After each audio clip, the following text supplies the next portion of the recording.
One. No, I can't get it. Very kidding.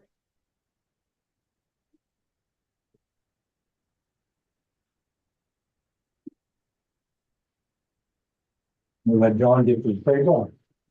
We know it's back.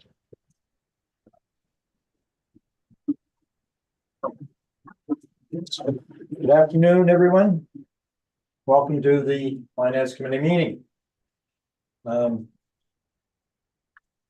Need a motion to approve the agenda. I so move. Seconder. You get correct the letters for the agenda. Okay, moving second. All in favor?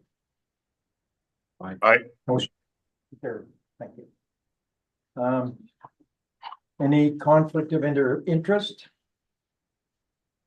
Okay. So the first order of on the item on the agenda is correspondence from Director Rogers regarding cost apportionment.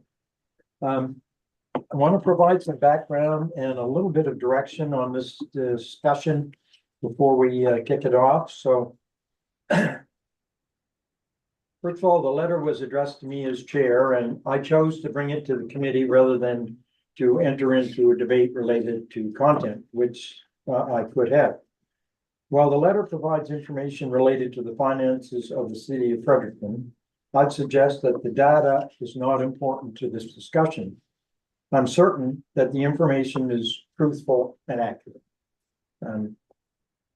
Two specific requests that I believe need to be brought to your attention for the discussion and recommendation that were in the letter are really what's important to us. One is that our residents should not be expected to contribute further until the regional impact of the city service delivery is aligned with the Capital Region Service Commission budget. That's one. And item two is that contribution requirements for residents of other member communities are proportionate to those for city taxpayers. The city did provide an example using transportation services where they cite a 6-cent tax rate. To put that request in context for you, I have an example from my own community. That request would mean that Harvey Rural Community would be contributing $276,000 per year towards transportation services for services that do not exist in our community. The second question that the Capital Region Service Commission, the second question is that the Capital Region Service Commission Board developed a funding model for mandated services where only those communities using the service contribute to the service. So my guidance to you on this is discussions on this topic should be informed by the fact that eliminating mandated services is not within the committee's mandate. That's not our job. And such a decision would put other funding at risk. Should a board member wish to bring such a request to the board table, then the board could direct the finance committee to provide financial information related to this rebellion under the act. So those are, I'd like us to see us keep our discussion to those two questions and those two areas.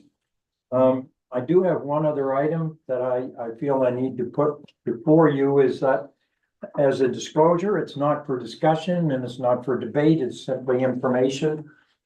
At the September meeting of the board, I will put a resolution on the table that the board consider engaging an organization to evaluate the operation of Ignite and Tourism Fredericton in terms of value for communities and the costing model, so that prior to the end of the agreement with Petal, we would be in a position to have a look at both sides of that opportunity.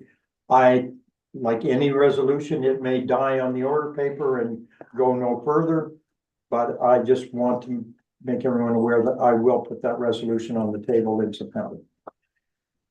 Since the issue was brought forward by the city of Fredericton, I would ask or invite Director Rogers to open the discussion. Okay. So thank you, Mr. Chair.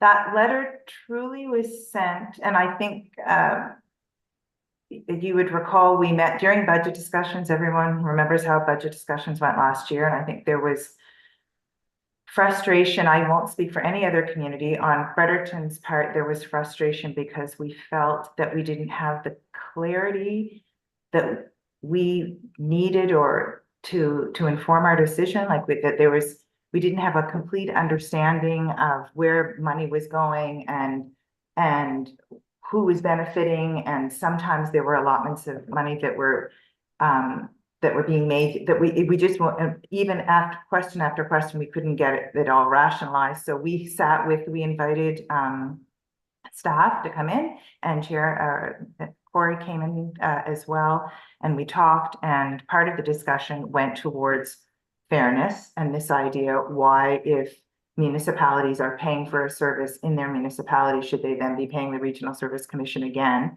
And we drew on the example of planning, which I think works really, really well. They're only the communities that utilize the planning through the Regional Service Commission. They're the ones that make the contribution.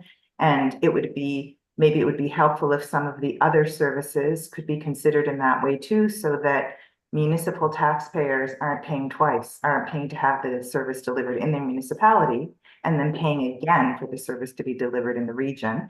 I think that there was a really great discussion at that time, and correct me if I'm wrong, John or Chair, Mr. Chair, but fairness, if fairness is what's out front in as we do this work with our Regional Service Commission, it needs to be fair for everyone of all sizes. And so that letter, part of the reason, the rationalization for us sending that letter was, okay, we're about to embark on budget discussions. Let's revisit that conversation about fairness and looking at, as we deliver some of these services, who is it that should be paying for them? What are the contributions? Those kinds of things. So it was done in that spirit. Also, it was just done in the spirit of really just openness, just sort of saying, this is what Fredericton spends currently delivering on some of those services. I can't go to my taxpayers and ask them to pay for those services that they get in Fredericton, and then also pay for the services for the region until other communities in the region are paying a relationally amount of money. So I think that the equation that you would have done, and I don't know what your math is, Chair Corey, I have no idea, but I think that's sort of the idea. Our residents pay a certain percentage of their tax bill goes towards transit. So until that same percentage of a tax bill is paid by the other communities, is it really fair that then Fredericton would contribute more for regional transportation? So it really was done in the spirit of fairness and transparency. We held on to that letter for a really long time because I tried, and you probably could see, I mean, I edited that letter. I can't tell you how many times, because I didn't want it to be received as Fredericton being big, mean, nasty, the big player coming down and saying, we spend all this money and we don't want to contribute. Quite the contrary. We want to be a player in this, but I'm speaking to you mayor to mayor. Our residents are already paying a lot for these services already, and it just doesn't seem fair that they pay more until the other communities are contributing a like amount. So that was the spirit of that letter. So. Okay. I guess we can start online and work our way around the table. So Director Fox. Why did you put me on the spot first? Well, you can wait and come back later. No, I don't have to wait. I just didn't want to be first. But that's fine.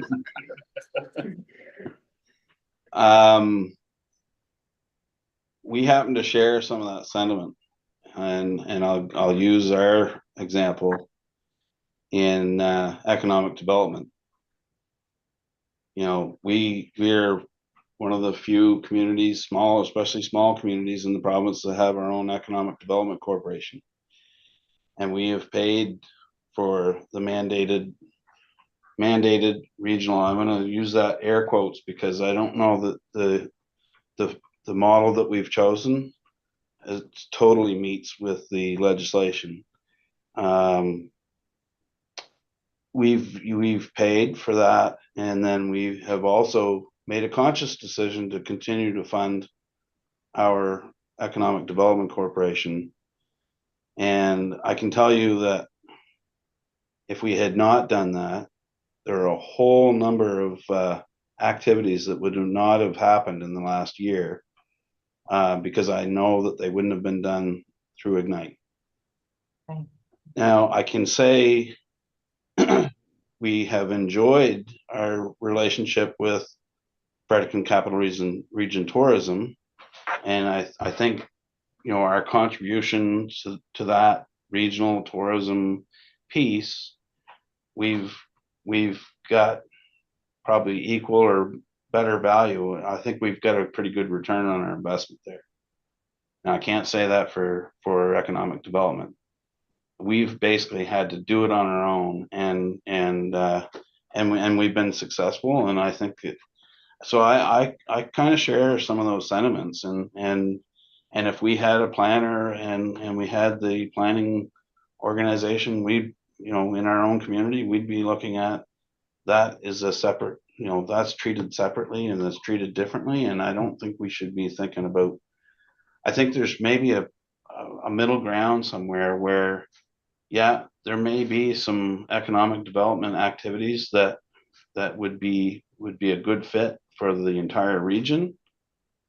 But I think we put our eggs in one basket and we're the eggs are getting cracked and broken, but we're not getting scrambled eggs for breakfast. It's leaking out the bottom of the basket. And that's my feeling. And I think, like I said, we've proven that we've had success, and without continuing to operate our own Economic Development Corporation, those things wouldn't have been done. It's just flat out, that's a fact. So, you know, when I read the act, mandate of the commission is to create a strategy. That's how I interpret the act, is that the mandate of the commission is to create a strategy for regional economic development.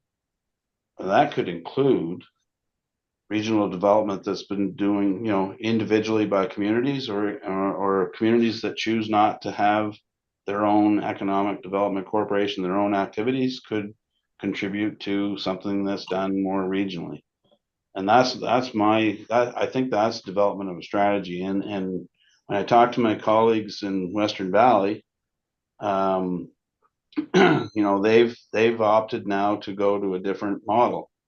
And I believe their relationship with Ignite has ended, and they're moving on to do something different. And I think maybe we ought to have some serious discussion and look, and I didn't quite understand your totally your motion, Mr. Chair, but I think what you're proposing is that we take a look at this.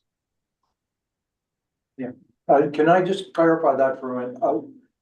I just wanted to make this committee aware that I was going to bring that information forward, because I felt that it related to the question here, and it would have been unfair of me to have this discussion and then pop that on the table in September. That's Fair. I mean, that's totally fair, and I appreciate it. But I guess is the end game of what you're proposing that we revisit how we're looking at all of these things, and I mean, there's certainly things that definitely we should take a regional approach on, and I think there's others that it's got to be a community approach, and there may be some add-ons that will be a benefit to the whole region.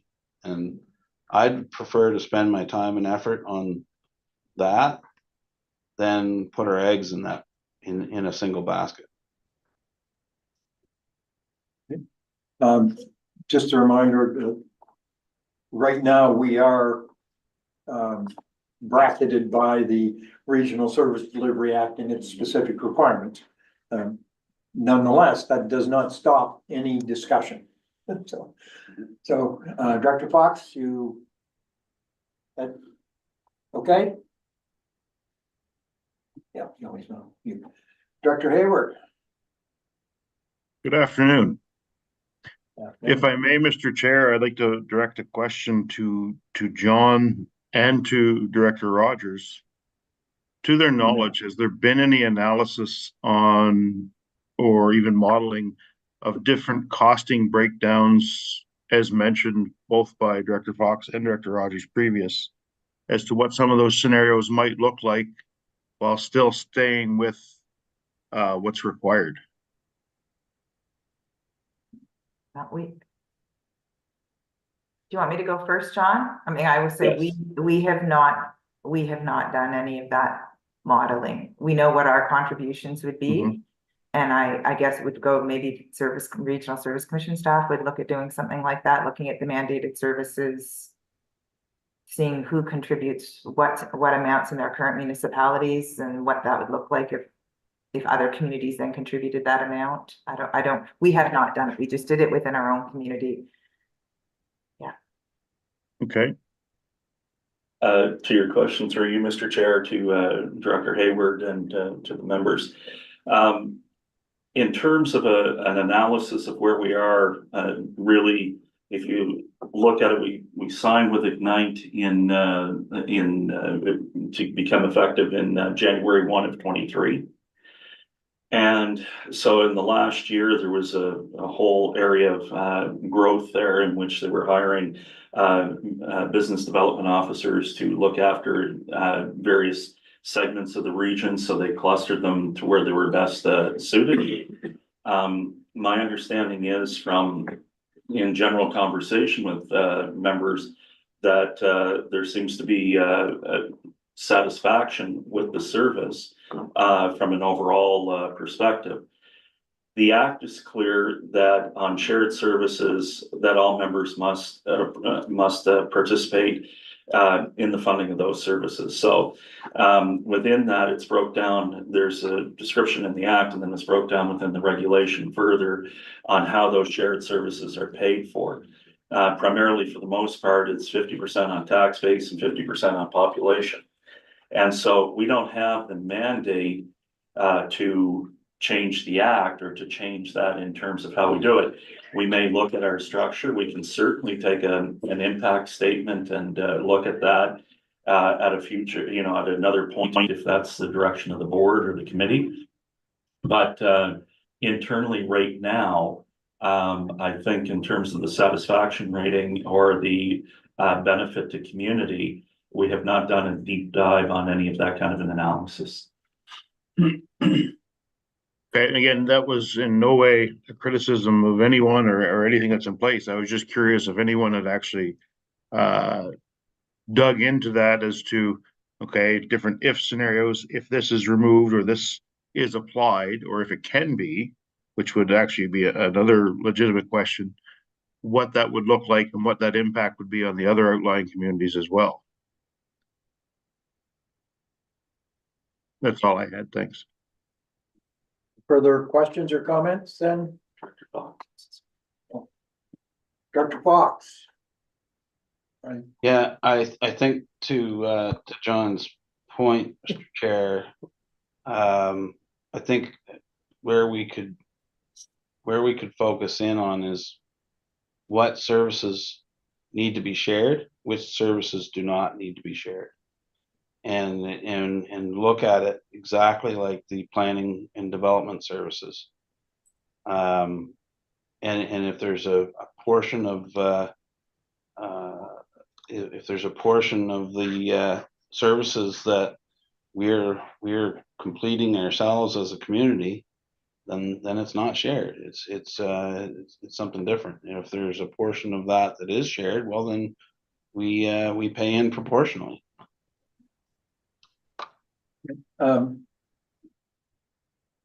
John would like to comment, but I'd like to allow Director Duplessis to have his input first, and then we'll come back and you can, Or Director Rogers has her. yes, but Director Duplessis hasn't had a chance at anything yet, so I'd like to. Thank you, Mr. Chair. I don't totally disagree with Director Rogers, and I agree a little more so with Director Fox. We have to take into consideration all communities of all sizes in this. And yes, as we know, the city of Fredericton is the largest community. They have a lot of resources. They have a lot of things that the small communities don't have. So to me, there's kind of a trade-off, I guess, to try to benefit these small communities. And I think that's why the word mandate was stuck out there to us. I don't like the word mandate. Means you're directed whether or not, but.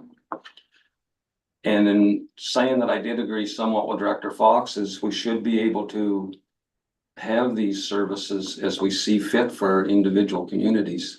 Some communities may not desire to have any of them. It may not benefit them.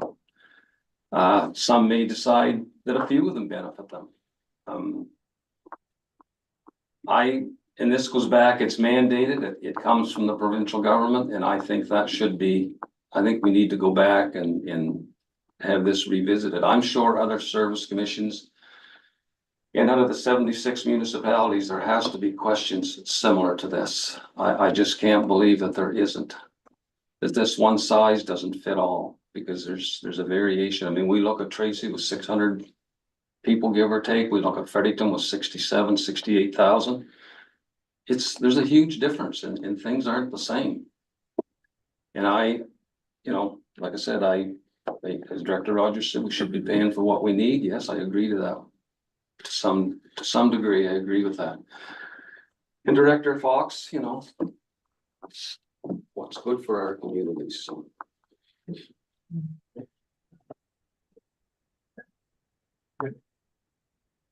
Director Rogers. Thanks. So I guess I would say first, yes, I do agree with Director Fox. I think part of the spirit of that letter was to sort of say, can we look at some of these services? Because we need to ensure that everyone in the region has access to these services, but maybe it's that we're accessing them in different ways. Either we're doing it through our own community or we're doing it through the Regional Service Commission delivering the service. So I still would like us to be able to explore that. And I think that there might be a way to do it that is consistent with the act based on our reading of it, that I'm sure many minds could come together to work through that. And then the second part, I just, again, want to say that we want to contribute to all of the mandated services, but we are doing it now we are already delivering a lot of those mandated services now. And we can't ask our taxpayers to be paying for it twice. So the reason we used transit, gave that as an example, is thinking ahead. And I think that our community development work is maybe going to rest on a regional transportation network that ensures that everyone in the region can get to the services. I don't know, and don't want to be presumptive, but I wouldn't be surprised if we land there.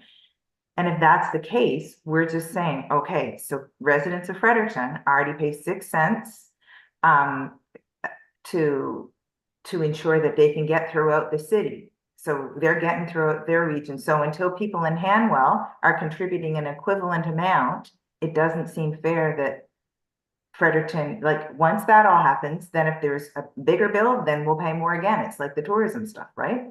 We pay Fredericton Tourism, we pay for Fredericton Tourism, and then on top of that, we are paying our contribution. But it's easy to do with that one because it's Fredericton Tourism that's delivering the capital region tourism strategy. So we've been able to put that into the agreements, but that we all agreed to. That was all part of the discussion with Mo way back when, I think, when we decided to go this route with Maurice Richard. But we were just saying that we just want it to be considered that way. It's not that we don't want to contribute. We just want to make sure that all taxpayers throughout the region are contributing equally to the services before Fredericton is then expected to contribute more. So I don't think that's in violation either, but I just want to say to stress that point. It's not us removing ourselves, negating, saying we don't want to participate. It's not that. It's the spirit of fairness. And not for the city of Fredericton, for the taxpayers of Fredericton.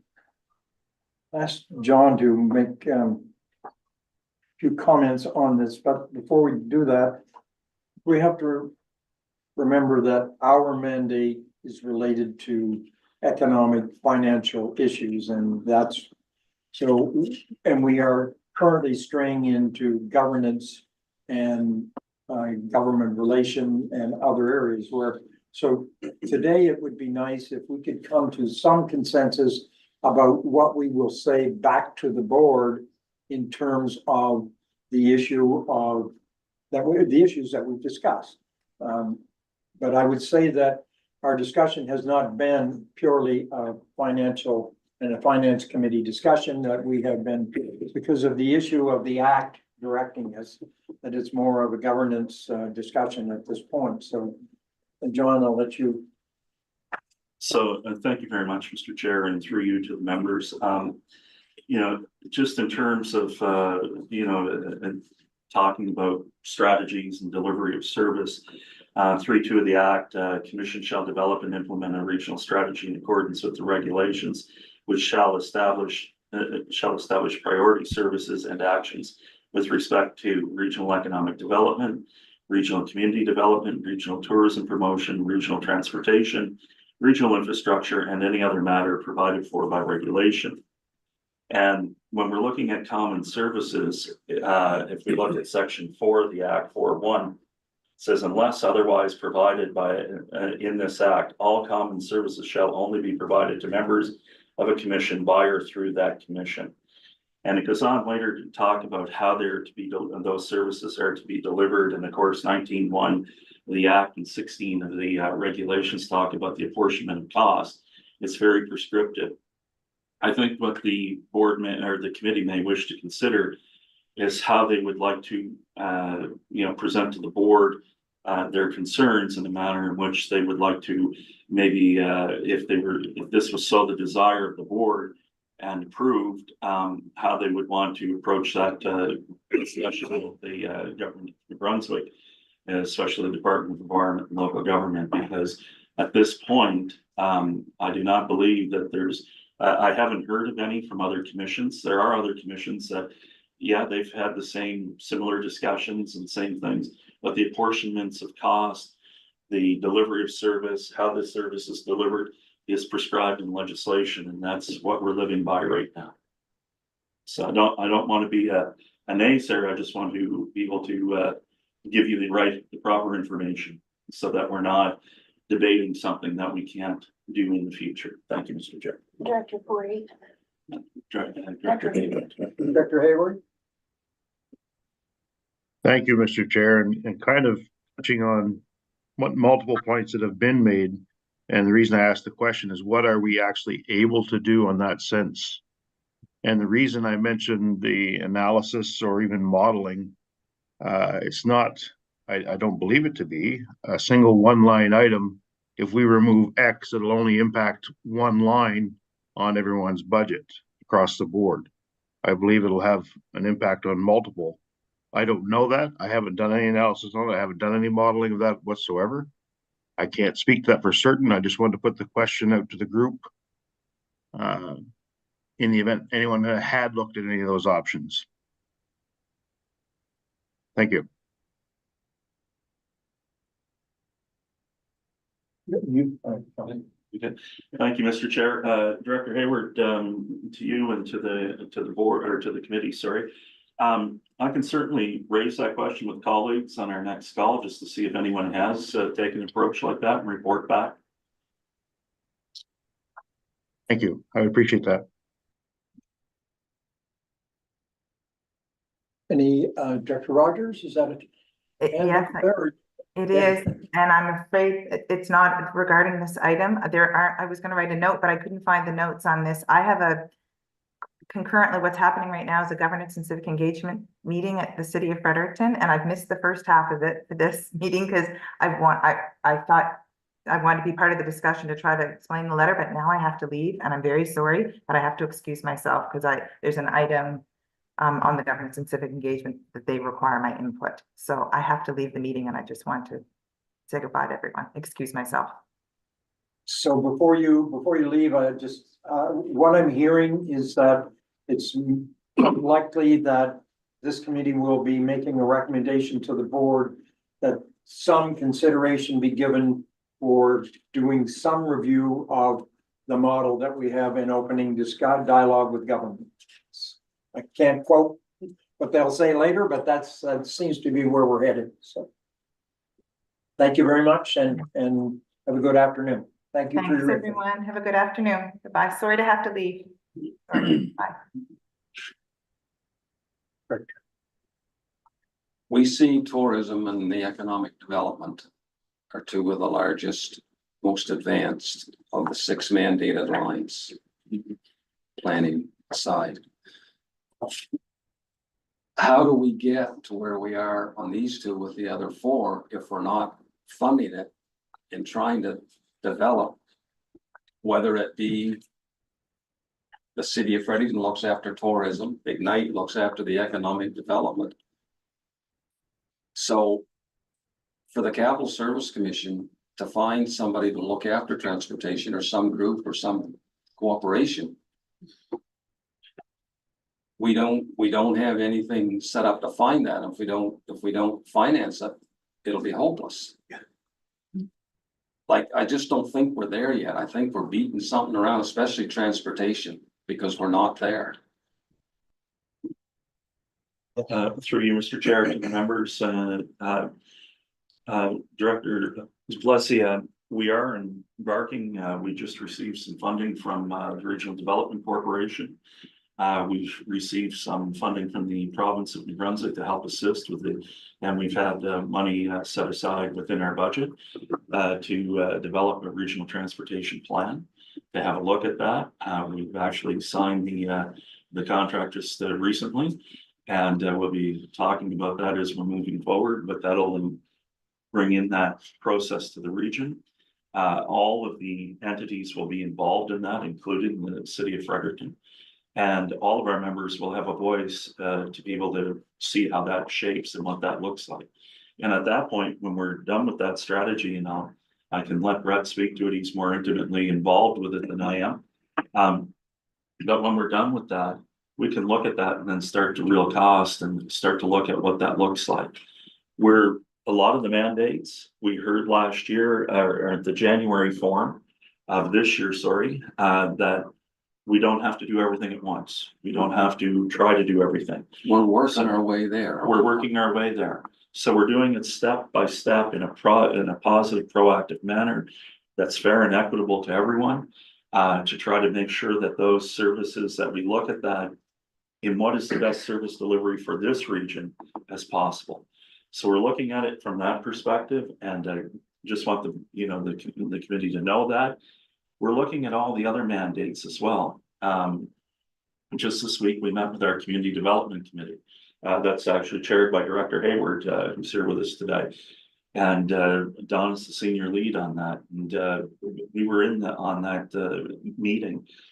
And each of the committees this year that are overseeing a lot of this work, such as on economic expansion, for example, we're receiving reports in, we're bringing the information to us. The budgets, of each of those areas, yes, they're expanding a little bit, but we're offsetting that. And we'll get into that later when Mary Kay gives her presentation on the budget. But we're looking at that in positive, proactive ways. How do we bring those services in? The social mandate, we heard about that at our July 26th forum. That's a big lift. Right now, what I proposed to the committee on this week was that we have a CEO working committee.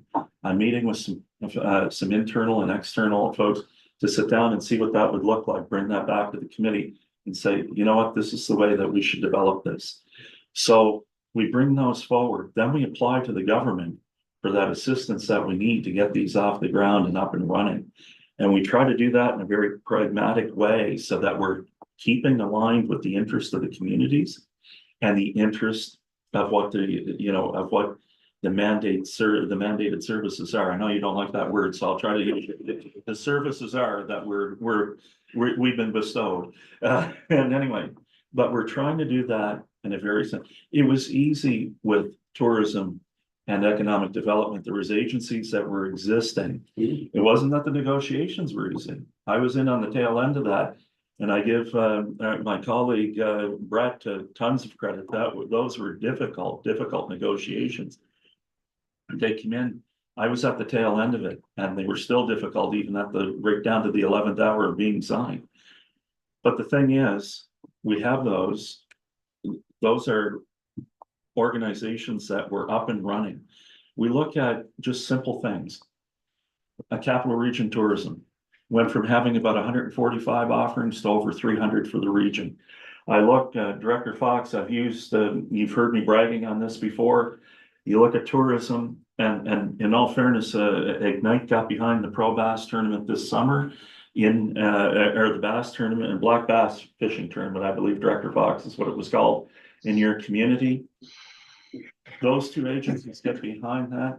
I know that Destination Aquit was in there as well. I'm not discounting that, but they're able to drive a lot of traffic. We went up there, and as I said before, great amount of participation, great community participation, and great regional participation, because there was people there from all over the region at intermittent times coming in to see how it was going, what's happening. And those things will build. And now we have the Pan American Black Bass Fishing Tournament that's happening in September that will stretch all the way from Nakwik right into the down to the Woolastook St. John, or I'm trying to be inclusive on that, the river right down to Fredericton. You have the Pan America's Golf Tournament. We're starting to attract international events. We're starting to use that. So what is, I'm not trying to make the government out here to be any, this great savior or anything, but this year we had an increase in our RSSF funding. Last year during the budget session at the tail end, we got more money, not a little bit, we got more money, and that was very well received. We weren't able to maximize that, but that money didn't go away. We have that for 3 years. And this year we're maximizing more of that to give what we hope will be seen as a very balanced approach to the budget in terms of how do we deliver services. So we're trying to hear the members with lowering costs. We're trying to respect the overall deluge of inflation and everything that people were under for the last few years and are still under. Cost of food has risen, cost of housing, cost of everything. And we get in there and we look at that. So when we were developing our budget that we'll present shortly, we looked at all those factors and we tried to hear the members. We tried to leverage the funding that's available to us. And that's what we're doing. We're building those partnerships so that we can leverage that. We hear all the time, I hear from members all the time, well, Southeast did this on their social focus with housing. Yeah, they did it, but they did it in a piecemeal, proactive way. They started with their very first study that they had done was $25,000. Then they hired Tasha LaRoche, who is incredible to the point that the province seconded her to help them get everybody else up to that level. And so we're all going at different rates. But I will say this for the Capital Region Service Commission, the members, the leadership, the team, pound for pound, and I say this all the time, you heard me say it before, Director Duplessis, I will put our record of success and achievement up against anyone else. And I think the board would have a lot to be proud of. Not just proud of a team, not proud of an agency, proud of themselves as a commission. And I think we have to sometimes look back and say, wow, we've done a lot of work in 1 year. And I think as we go, things will get better. I've been talking to Ignite this week, and we're going to partner on some things that we need for this region.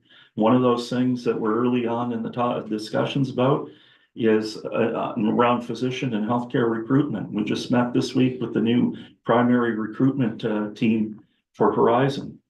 And so we want to partner on those. Everybody wants to be part of that. They want to be proactive. I think what we need to really do, and what I'm hearing today, is have is better communication with our board of directors and our members so that everybody understands the effort that's being made in the communities and in the region. Anyway, I'm not, sorry, I didn't mean to be so long, but I'm usually too long. But Mr. Chair, I agree with your points, and it's basically what I said. Yeah. Tourism and Ignite, the bodies were in place. They're further advanced, which is good. Now we gotta get the other four off the ground. Absolutely. If we don't have the bodies in place to do that, we gotta start on the first step.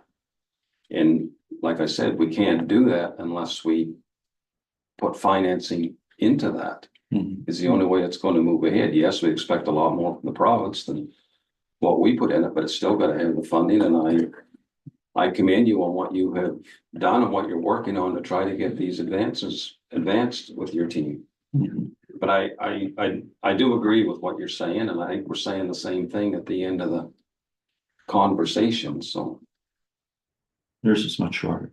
Thank you, Mr. Chair. So I'd like to bring us back to the agenda item. And we have a letter from the city of Fredericton that has two items in it that the board has all received. They have all seen this letter, and they'll be expecting some recommendation from us as to how, or not, how to deal with the two items that I identified as being critical in that letter. And that one is that no further contribution by the city of Fredericton until such time as everyone else comes up to the same standard as they look at the same mill rate. Not simply contribution, but the same mill rate. That's where I used the example of the 6 cents. We have a tax base of $486 million. That translates to $48,600 on a penny, and 6 cents is that it's a 6%. It would be close to a 7% increase for most of my community just on transportation. So how do we continue to grow the budget in transportation, deal with the issue that the city of Fredericton has fairly put on the table? And what recommendation do we bring to the board on that issue? On the second one, I believe that the board has to deal with that. We at the best could make a recommendation that the board consider looking at the apportionment model that is in the legislation and do something about it. But I don't see it as the finance committee's role. I may be wrong. I see it more as a governance issue. So do we have recommendations that we can put forward this afternoon that will be helpful to the board? Or do we simply say we would like the letter to be left at the board level and dealt with there? I just have one slight comment, if I may. Yes. So the 6 cents, if you increased it for Harvey, if we done it for Central York also, what do we get for 6 cents? We still have nothing, because it's not enough money to buy services or to do anything. The city of Fredericton is in a much different capacity. If they're paying 6 cents, they have the infrastructure, they have the employees, they have everything to go with having transportation for their taxpayers. We would pay that and still have nothing. So that's the only comment I have on that. So, but we still need to, I think we're all agreeing that we still need to grow those mandated budget areas. Yes, but I don't believe we can be dictated by one municipality. That's my problem. Okay. We have a service commission that's helping us try to move forward for all 13 municipalities plus the rural districts. Director Fox? Any further? Nothing further at this time. Director Hayward? I would like to expand on what Director Duplessis mentioned. We would need to compare apples to apples in that scenario. If we were simply to add 6 cents across the board to everyone's tax bill, we wouldn't have the same service. There wouldn't be the same routing. There wouldn't be the same frequency or services available to the people in our community as there would at that 6 cent rate if it translated over directly. And that is the recommendation from the city. That's That's their position. So that's what we really have to reflect on is their position is that, and their position is that the board should consider going away from the mandated services model and only having the communities that want a service participate in the mandated areas. Those are the two. I'm hearing some consensus actually on the second part, but yes. Mr. Chair, through you to the members. I think at the end of, no matter how we look at, the increase or how we look at, what we're doing together, we're better off together because we're stronger together and we can build things together. There's also a codependency between the largest entity and the other entities. You don't get those big box stores, I'll just say at the top of the hill, that everybody goes to as a destination point. I don't want to say names, unless you have a large enough population, tax base, and economic engine to be able to fuel that. And, we look at this and we have to remember that, yes, there are some built services. What will that benefit to those built services look like? We're only talking about transportation right now. Let's look at all the other things that were mentioned. If you look at all the other things in that letter, there's a mutual codependency there. And, the act states clearly that everybody must pay a fair share. Jane in downtown Tracy pays the same as Jane in downtown Fredericton or downtown Oromocto. It's all built on fair and equitable costing and modeling so that it's a fair and equitable treatment of the individuals and the residents. So when we do that, we just have to remember that everybody is paying an equal share. We just need, some pay more of a share and some pay less. Thank you, Mr. Chair. Okay. Any further? So in our report back to the board, we will do our best to reflect what we see the discussion is and to put some points on the table for the board. Okay, thank you all. We'll move on to our next discussion that will hold us for the next few months, really. Okay, if you can start us in the draft budget process. Well, Mr. Chair, if you don't mind, I'll just kind of kick things off a little bit. Some of these are going to sound repetitive from the last conversation, so I apologize. I just want to thank the committee for the opportunity to present this budget proposal for 2025 for the Capital Region Service Commission. Over the past year, costs have skyrocketed in every aspect of our lives, everything from food to electricity, fuel, housing, and the list goes on. During this time, your staff at the CRSC have gotten progressively busier. We're having more committee meetings than ever before. We've been mandated with new services, and we do not have the choice of opting out. They are legislated, and that speaks to some of the stuff we just spoke to. And as I said at the July 26th forum, we're being contacted more and more as a central point of coordination and leadership for the region. Healthcare, physician recruitment, again, we met this week. In terms of that, we're looking at trying to map the assets and actually put a real plan together on primary healthcare recruitment and retention. And in planning and development, Lonnie and his team are under great pressure every day. As an example, under Section 108 of the Community Planning Act, we now have to review all development approvals for everything. They want us to look at it. And it has been taking a lot of staff time to be compliant, and I'll let Lonnie speak to this and the other challenges that they're speaking. We developed our strategic plan. We've had conversations around what's been important to us, and we look at moving forward. How do we move forward? Well, I think Director Duplessis, you said it correctly. We need the resources to move forward, and we need the ability to move forward. But one thing this budget does this year differently than maybe I call last year 0. This year, I call it year 1. We needed to get a handle on what was happening.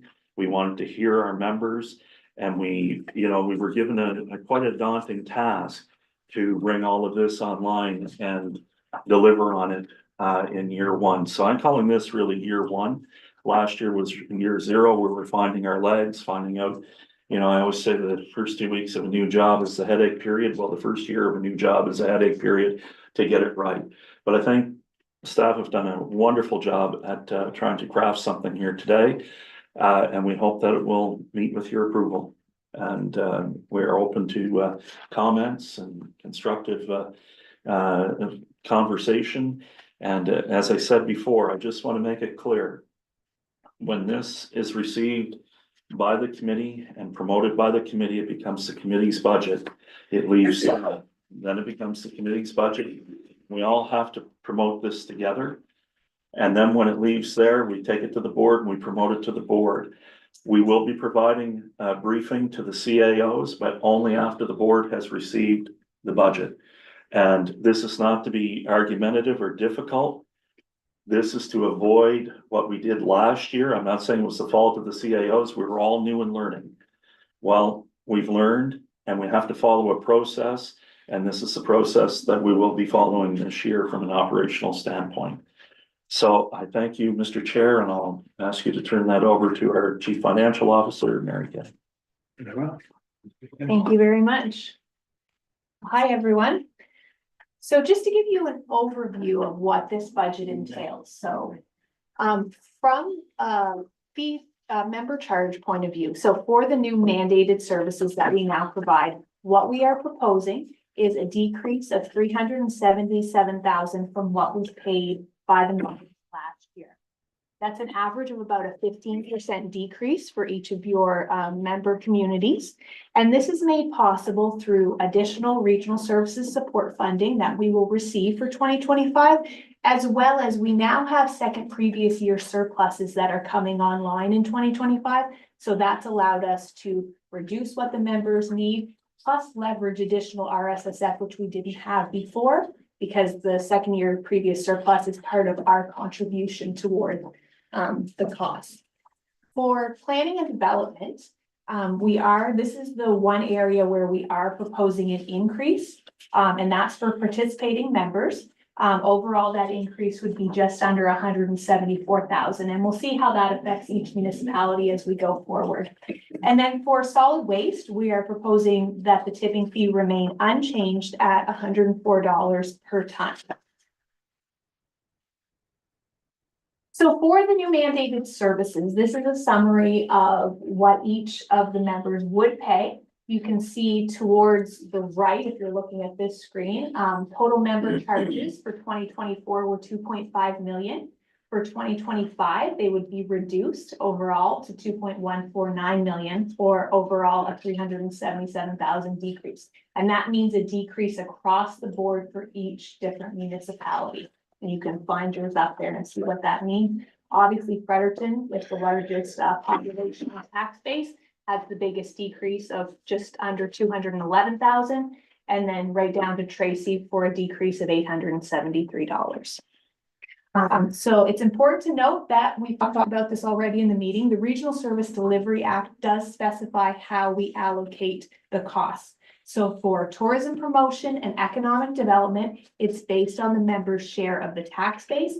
For all the other services listed here, it's 50% on the share of the tax base, 50% on the share of the population, which, as John mentioned, ensures individuals in different communities pay equitable amounts for the RSC costs.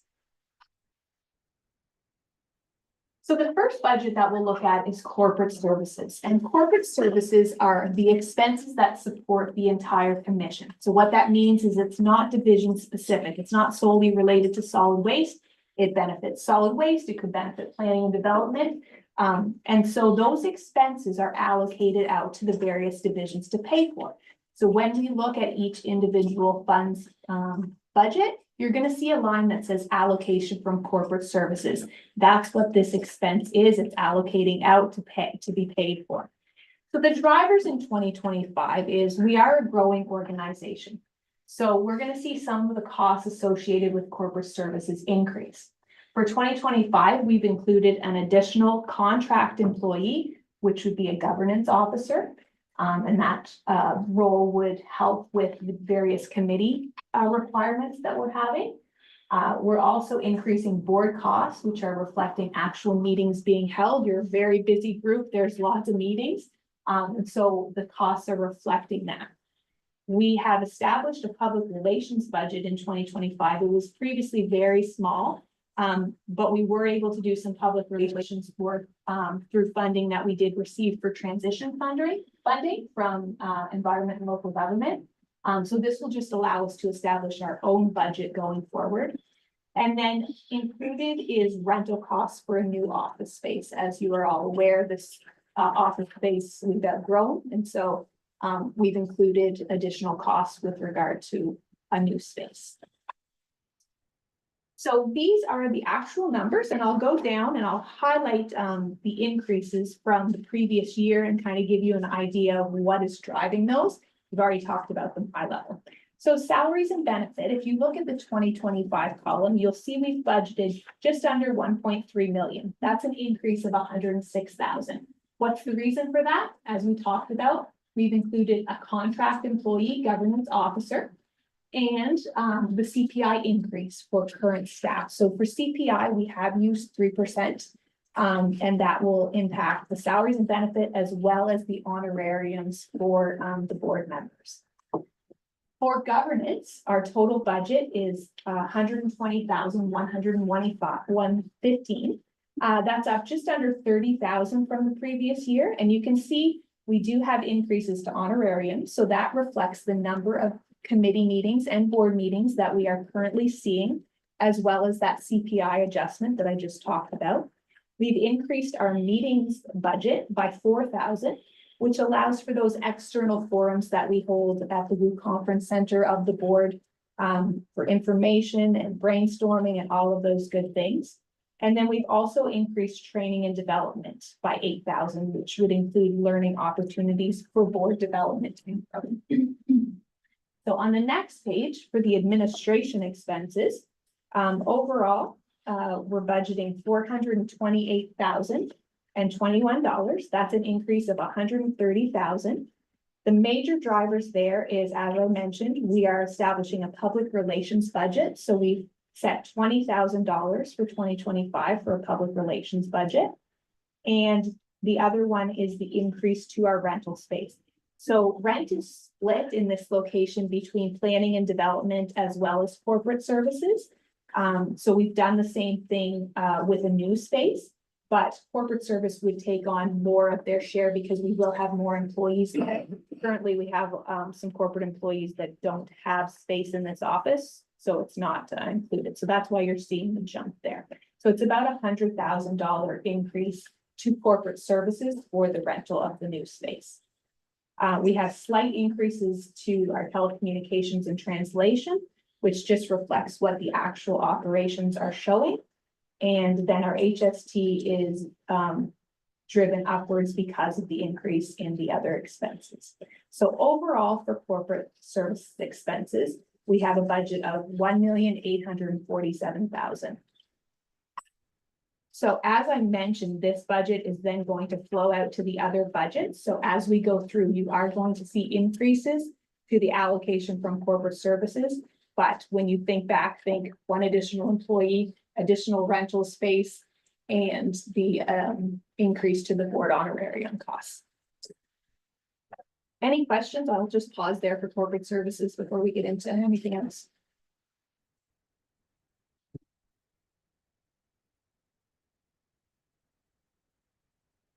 All right, so the next budget that we'll look at is for cooperative and regional planning. Director Fox. Director Fox. Yeah, I have a couple of questions. So, what is the role? I know you kind of went over it pretty fast there, but what would be the role of a governance officer? Director Like, Fox. what are we looking at specifically there in terms of? So a governance officer is responsible for assisting with the governance related activities of the organization. Ensures compliance with regulatory pieces. So the piece that we just talked about, Director Fox, when we're saying the board may wish to examine the legislation and things like that, this would be a person that could look into that, could work with the province, could work with our legal counsel if need be, but could do a lot of that legwork for us so that we don't have to outsource that and pay exorbitant fees for it, which usually happens. They support the development and implementation of policies and procedures, promotion of best practices and governance, and we work closely with senior management, board members, and other stakeholders to maintain standards in that. And look at this would be someone that would assist in policy development and implementation, work on our governance framework, support our chief operating officer and our director of operations, our board operations on looking at these reviews of our bylaws on an annual basis. They'll look at certain risk management places where we could have potential risk. They would work with the board and professional staff on training and developing awareness. They'd be reporting, looking at reporting and documentation to assist the director of board operations, to maintain accurate, comprehensive records of governance activities, decisions, and documentation. And prepare regular reports for senior management and board on governance issues. They could be doing stakeholder engagement with us, which includes the other RSCs, includes working with the private sector and public sector entities. And we're looking for so this is a contract employee for 1 year is what we're looking for, just to ensure that that is the fit that we would need. And then we come back and have that discussion if we found that the position brought the value that we're looking at to the organization. And so is that work that's not being done now?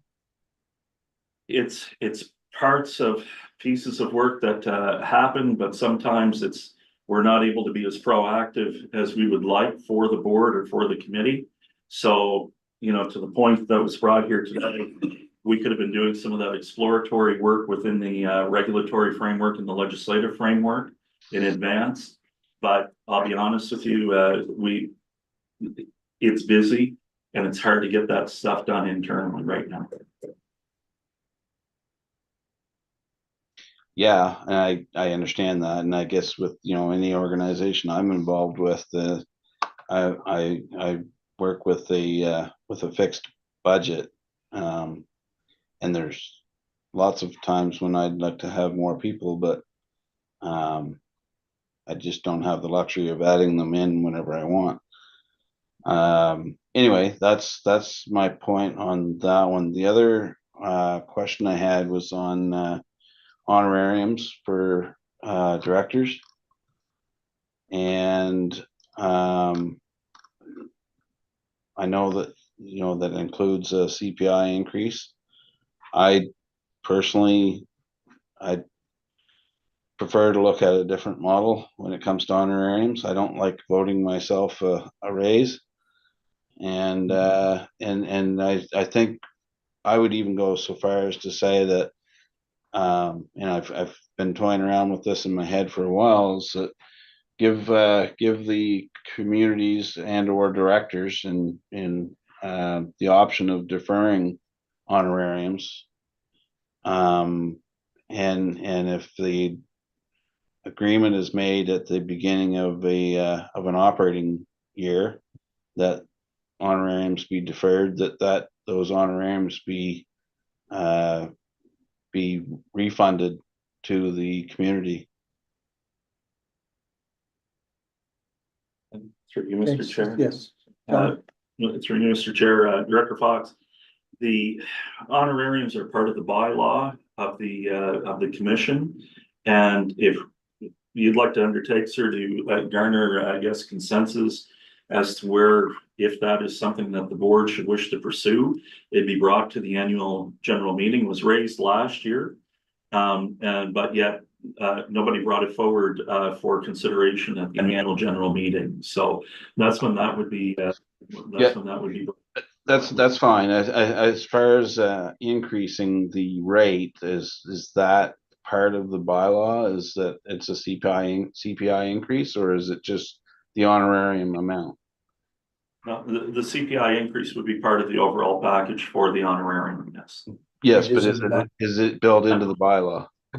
It is, but yes, it is built into the bylaw. This policy FIN 01A, I believe. It's finance, policy, FIN 01A. 01A of the bylaw. Okay, Thank you.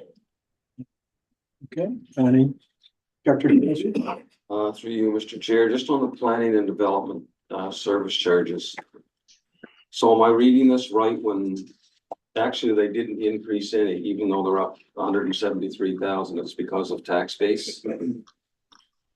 Because the rate is down.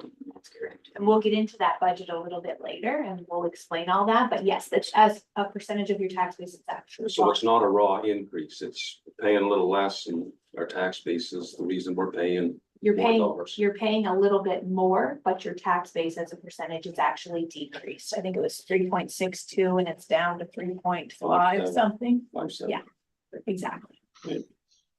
But we'll go through that in a little bit more detail Okay, in 3 thank you. minutes. Perhaps, I was saying, Director Fox, that is that an issue that the governance can, that could be referred to the governance committee from the board? I think it should be. On ramps, so, that would be something that you could put on the table in the September meeting then and have it referred to the governance committee because, you know, I think there's a lot of support around the table for making some modifications to that. And I'm one of the biggest beneficiaries because I attended a lot of meetings last year for some reason. So. Okay. Okay, All right. go ahead. So that's corporate services. The next budget we'll look at is cooperative and regional planning. So what cooperative and regional planning is really responsible for is it facilitates cooperation between the members, which can include regional planning discussions. So it's about bringing the members together towards a common goal. Some of the drivers that you'll see in the 2025 budget expenses are pretty stable. We haven't changed them a whole lot. But because we received additional RSSF funding, we've been able to use that to decrease what we would actually need from member contributions. So you are going to see a decrease in what you would actually pay for cooperative and regional planning. So when I look at a budget, I always like to start with the expenses because that's what drives the budget. That's how I develop the budget. We start at the expenses and then revenue flows out of that. So if you look halfway down the page, you'll see expenses, as I mentioned, were stable. We've included 50,000 for administration costs. And then you have your allocation from corporate services of 327,000. So overall, cooperative and regional planning expenses are budgeted at just over 377,000 or a $5,700 increase from the previous year, which is being driven from the allocation from corporate services. Then we look up above. So you take your total expenses, you take your other sources of revenue, which is your RSSF funding. So we are applying to have 50% of our costs in cooperative and regional planning funded through the RSSF. So that equals 188,000. We have a second previous year surplus being brought in from 2023 of 22,000.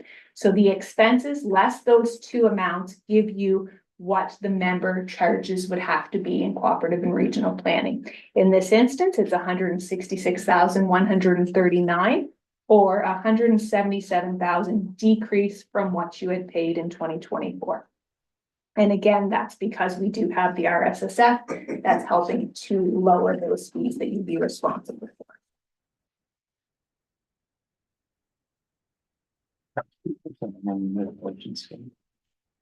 Any questions on cooperative and regional planning?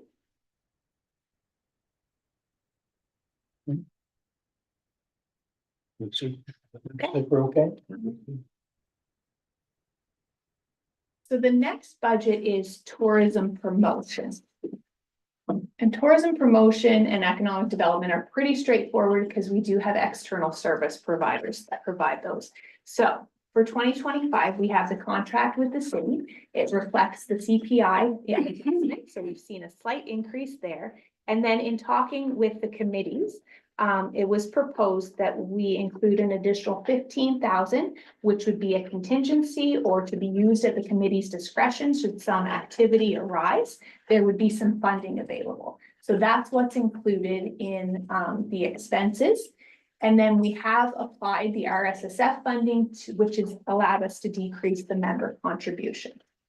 So if you look at the details, again, starting with the expenses, you'll see for professional services, we have a budget of $1,543,000. That's up $56,000, and that reflects CPI increase and the $15,000 additional amount that we talked about. Our allocation from corporate services is $130,661, which is up from the previous year because of those factors that we talked about in the corporate service budget. And so overall, our budget for regional tourism promotion is $1,674,000. We do have second previous year surplus, which was being brought in. That's new this year, of $8,261. We're applying for RSSF funding to cover 50% of the total costs, which means the member fees that we would have to charge for 2025 are down from what it was in the previous year, for a total of $828,810, or a $237,000 decrease. So pretty straightforward for that budget, but I will take any questions if you have them. Questions? Economic development is very similar to tourism promotion. We have a contract with Ignite that is subject to a CPI adjustment. And similar to tourism promotion, we've included a $15,000 contingency amount that could be used should a project arise. So for expenses for economic development, total professional services is $2,263,000. And we've talked about what that includes. We have our allocation from corporate services of $130,661, giving total expenses of $2,393,000. Within this, we have some funding that we do receive from PEDAL of $774,000, which is included in the professional services below. So that's an offset. It doesn't cost the commission anything. We have regional service support fund of just under $810,000 that we'll apply for. We have a small second previous year surplus of $7,200. So taking those all away from the expenses leaves $802,498 to be raised through member charges, which is $33,649 increase from the previous year. Questions there? Yes. Director Fox. Fox. Yeah, so I'm gonna sound maybe a little bit repetitive, but budgeting, like I'd like to, if we're gonna put $15,000 in a budget, I want to know what it's gonna be spent on. And budgeting it just in case, I don't think it's responsible for us to do. If there's something specifically we need 15,000 for, great, put it in. But if it's just a cushion, if we spend 15,000 that we don't have budgeted, and we're overspent, well then we see where it's a recurring thing, well then we budget it next year. But I'm not a big fan of budgeting just in case. Can I speak? Yes. Mr. Chair, through you to Director Fox. And I guess on economic development, just sort of an example, to give an example of where that 15,000 would go. One of the things that we've done under economic expansion, and I think all directors are aware, we've been inviting all of the communities, all of the entities in with their staff or whoever needs, counselors, everyone who can participate. We've had presentations from RDC on, we've had presentations from MB Housing Corp. We've had other presentations as well. The next one coming up is one that was promoted by the membership of the committee. For example, on agriculture in the region, agriculture planning, agriculture development, and what the future looks like. I reached out to David Campbell, who's reaching the economic consultant, who's doing the Vision 2030, Director Fox. And this was at the urging of the committee to look at how we would cost something and what that would look like. So I contacted him, said, what will be those next steps? We're having presentations. Next week's meeting, I hope there's gonna be people there from Nagwick, Millville and the other entities as well. And that came through the committee as an area of importance that they wanted to focus on.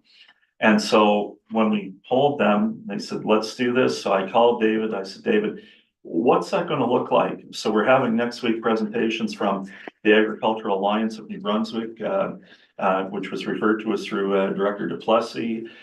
We have the Department of Agriculture, Aquaculture and Fisheries coming in. And also the Ignite will be there, and Arcadia has been doing a project as well. And what it is for is at the end, when all of these culminate towards the end of the year, this work that's being done regionally, locally, and on our vision for the region, then there's going to be a need to put something together of how do you implement. And so we need to we felt that it would be proactive, and I told him to give us a modest budget for that. He said somewhere probably between 15 to 45,000. We said, okay, well, we'll put 15 in, match it with the RSSF. We'll have 30,000 to work with for next year. That's an example of one of the things that that's being contemplated with that funding. I don't know if that answers your question or not, but. Partially, yes. Yeah, so those two amounts just were added as a result of discussions with the committee and what they wanted to include in their budgets, so that's why they're in there.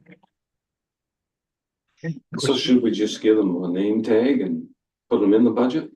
Might make things softer. Well, we could do that. We're, in terms of that, I don't know if we've fully flushed out everything that we want to do with them. But it seemed to be at the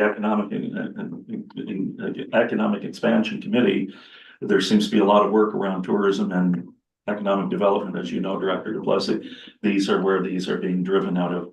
And there was some things that came in on the tourism side, looking at further developments on that. So those are the things that were suggested. But we have a service provider, correct? Like we have Fredericton Capital Region Tourism and we have Ignite, who are providing those services to us as a region. Why wouldn't that be part of what we're paying them to do? Like if we're going to get anything of intrinsic value from, I'm going to pick on Ignite because I don't think we're getting our money's worth there. And that's just me being frank. Why wouldn't they fund some of these things? Because it is part of an economic development.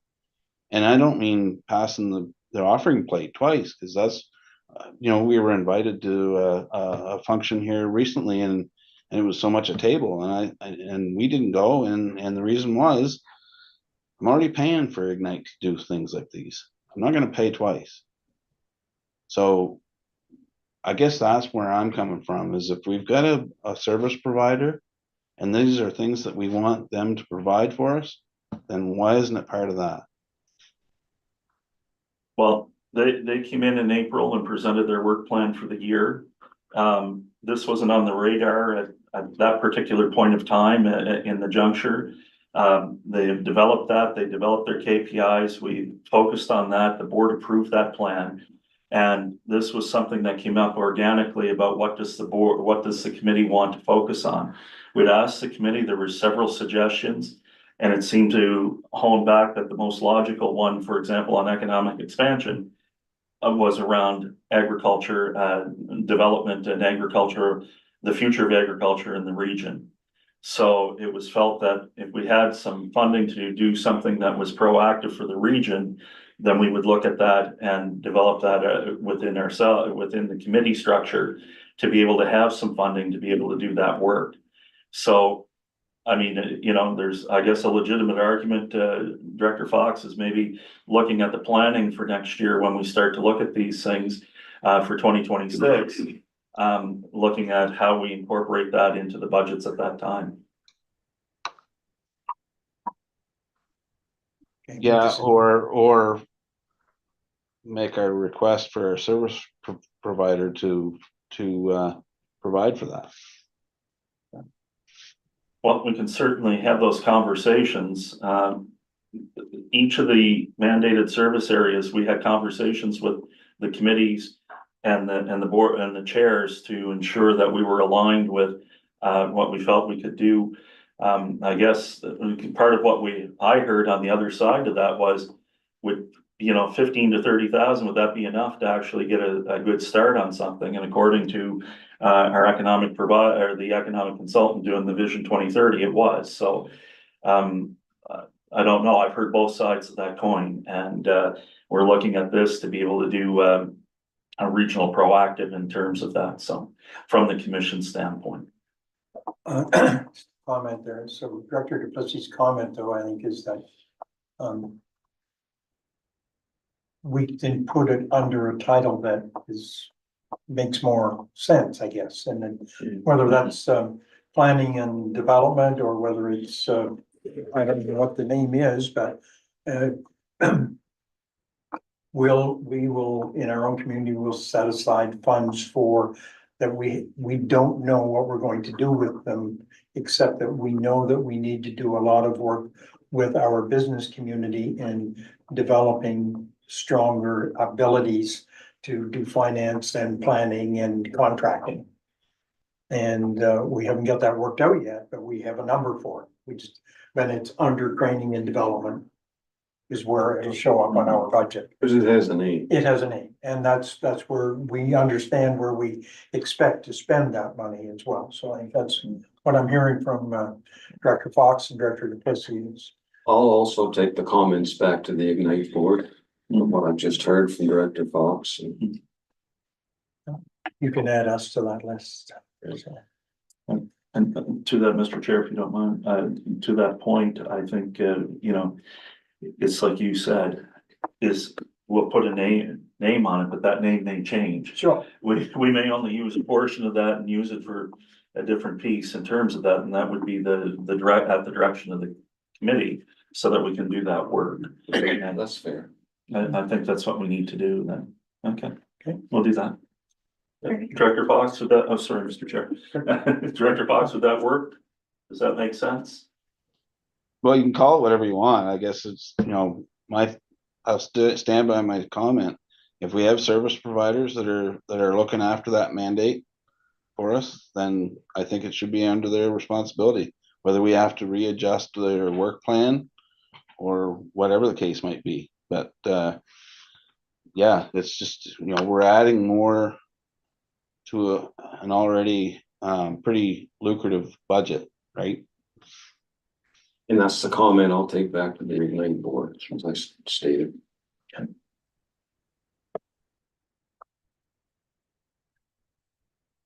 Thank you. Move on. So the next budget we'll talk about is community development, and Don's gonna speak to that a little bit, and then I'll go through the numbers for you. Thank you, Mr. Chair. The Community Development Committee committee has spent the last several months looking at not only our strategic plan and areas of emphasis, but how that we might address that. What's different in this budget that's being presented to you today is that it includes $40,000 that represents the estimated cost of 8 initiatives that we plan to introduce in 2025. They include training, grant writing, seminars, a rural faith-based outreach, and the committee was. I think I can speak for the committee when I say they were supportive of staff's suggestions as to how to step in pace with the commission's strategic plan. Director Hayward is the chair of that committee, and he can provide further clarification if members wish. The other item that's in this budget, which John has spoken to, is the social file, which is going to focus on homelessness poverty and mental health. And, kind of a consistent theme. We don't have a lot of clarity from the provincial government yet as to what our expectations are on this mandated service, but we try to provide for that. Right, so. Any questions? Okay, So if we look at the numbers, again, starting with expenses, we have salaries and benefits. We have a budget of just over 190,000. That is up from the previous year because it does include one additional employee as a result of the social mandates. That employee is already in place. We've received some government funding for the current year, so it's being used to pay for that salary. Don talked about the $40,000 for the 8 initiatives. There's $75,000 included for professional services, which are costs associated with the poverty, homelessness and mental health focus on the infrastructure planning. And then we've increased our admin budget or travel, office, printing and telecommunications because of the additional work that will be required for those social mandates. So this is an area where total expenses have increased to $511,762, with our allocation from corporate services being $180,000. So overall, those costs are up $262,000. We do have some other sources of revenue that we can use, which is the ESIC grant of $17,000, which funds some of our operational costs for community development. We have a second previous year surplus of $39,000 coming in from 2023. And then for RSSF, if we claim the 50%, that amounts to $255,000, which leaves our member charges that we need to charge of $199,473, up just about $32,000 from the previous year. any questions? I have one, I'm not sure if John or Dr. Hayward. Sorry to corner you in this meeting from your other meeting, but, so. Where is the focus of the work of the committee? Is it still around the city primarily, or would communities expect to see some opportunities for interventions or development out in more rural areas? Mr. Chair, that's a very good question. The additional staff, the member that we have added, is working almost entirely in the call them the outside the hub, and the faith-based initiative is entirely outside of Fredericton. The volunteer recruitment is focused primarily on areas outside the city where the structures aren't in place that are inside the city. And so it's our hope to have a more balanced service than, frankly, we inherited in what John refers to as year 0. I'm still, so communities like my own, Turkey Pussies expect to see activities in their area. Yes.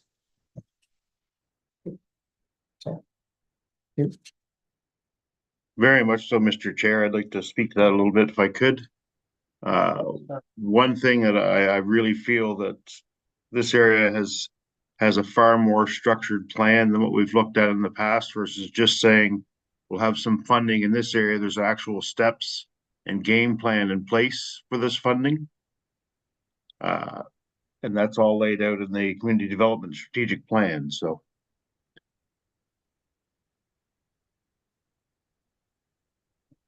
it was rather on our part. We know that we have some needs that we need to address this year, and we'll be addressing them through our budget.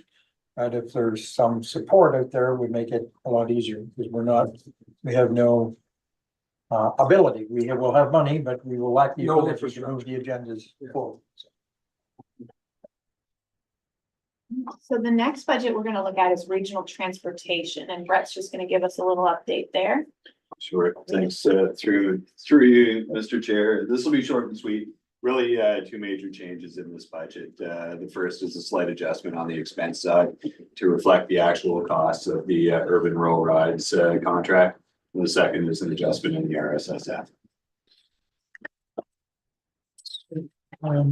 So if we look at the numbers here, as Brett talked about, the quote that we have from Urban Rural Rides is 86,000, which is a slight decrease, but there is HST on that contract, so relatively consistent with what we had budgeted in the previous year. Our allocation from corporate services comes in at just under 110,000. So overall, our transportation expenses is budgeted at just under 200,000. For other sources of revenue, we have almost 25,000 in a second previous year surplus. We have a $50,000 ESIC grant, and then the RSSF funds the other 50%, just under 100,000, meaning that our member charges can actually decrease for 2025 in the amount of $25,017, or about a $31,000 decrease from what was paid in 2024. Any questions on the transportation side? Dr. Kissel? Is this spread among all communities? So if you Because I'd like to know where it's spread among Central York, I guess, because I have no idea So- who uses it or what the, those forms, oh, I realize we're paying for it. okay. I want to know what we're getting. Okay. It's just getting underway, but I'll let Brett talk about that. Sure. Urban Rural Rides is the contractor that we've retained to provide the service. And right now, all that we have as a regional approach for transportation is this volunteer ride program. So that was recently implemented. I believe it would have been within the last week of Urban Rural Rides. We're also undertaking a transportation study. John mentioned that earlier. We just contracted with a consulting firm called Anglo to pursue that. We expect that'll be completed by about March of 2025. Yeah, in the interim, it's the volunteer drive service. That's it. And that's consistent with the majority of the province. As far as what you're getting in your particular municipality, we'll have rider data generated by the contractor. We can certainly provide that to you as soon as we can. That would be great. Absolutely. We had Urban Rural Rides at our council meeting this week, and they are not active in our community, and nor would they see that happening very quickly in terms of recruiting drivers and putting in place. So it'll be a while before, and if only if they're able to recruit drivers in our area will we have any benefit from it. Our cost is very little. It's down this year from last year, but we have a competing ride program in the community, and we're struggling now to understand which one we should fund. And I think we'll be funding the other program because we can't see any boots on the ground kind of activity in our community from Urban Rural Ride. So just all of that to say that as this starts to build and as we're putting significant dollars into it, then the communities should start to see recruitment efforts in their communities. They should start to be working with Urban Rural Rides to get recruitment going and helping people to understand that, because it's important to us all. It's just that it's not getting legs. So. Yeah, and Mr. Chair, to that end, we're planning a targeted digital ad campaign to help recruit volunteer drivers. And then once we've got those drivers recruited, to make the public aware that the service is in fact available. And all the while we will track usership. The resolution that was passed by the board was to fund them to a maximum cost annually of $36,000 and change. And that was based on a full region-wide rollout. And so until we have that full region-wide rollout, I expect it's going to be significantly below that $36,000 per year. But we do have to be prepared for a full-scale rollout. Any other? Director Fox. Dr. Fox? Or Dr. Hayward, excuse me. Yeah, so similar to Harvey, we have a volunteer service that happens in our community currently. And I spoke to the person that organizes that, and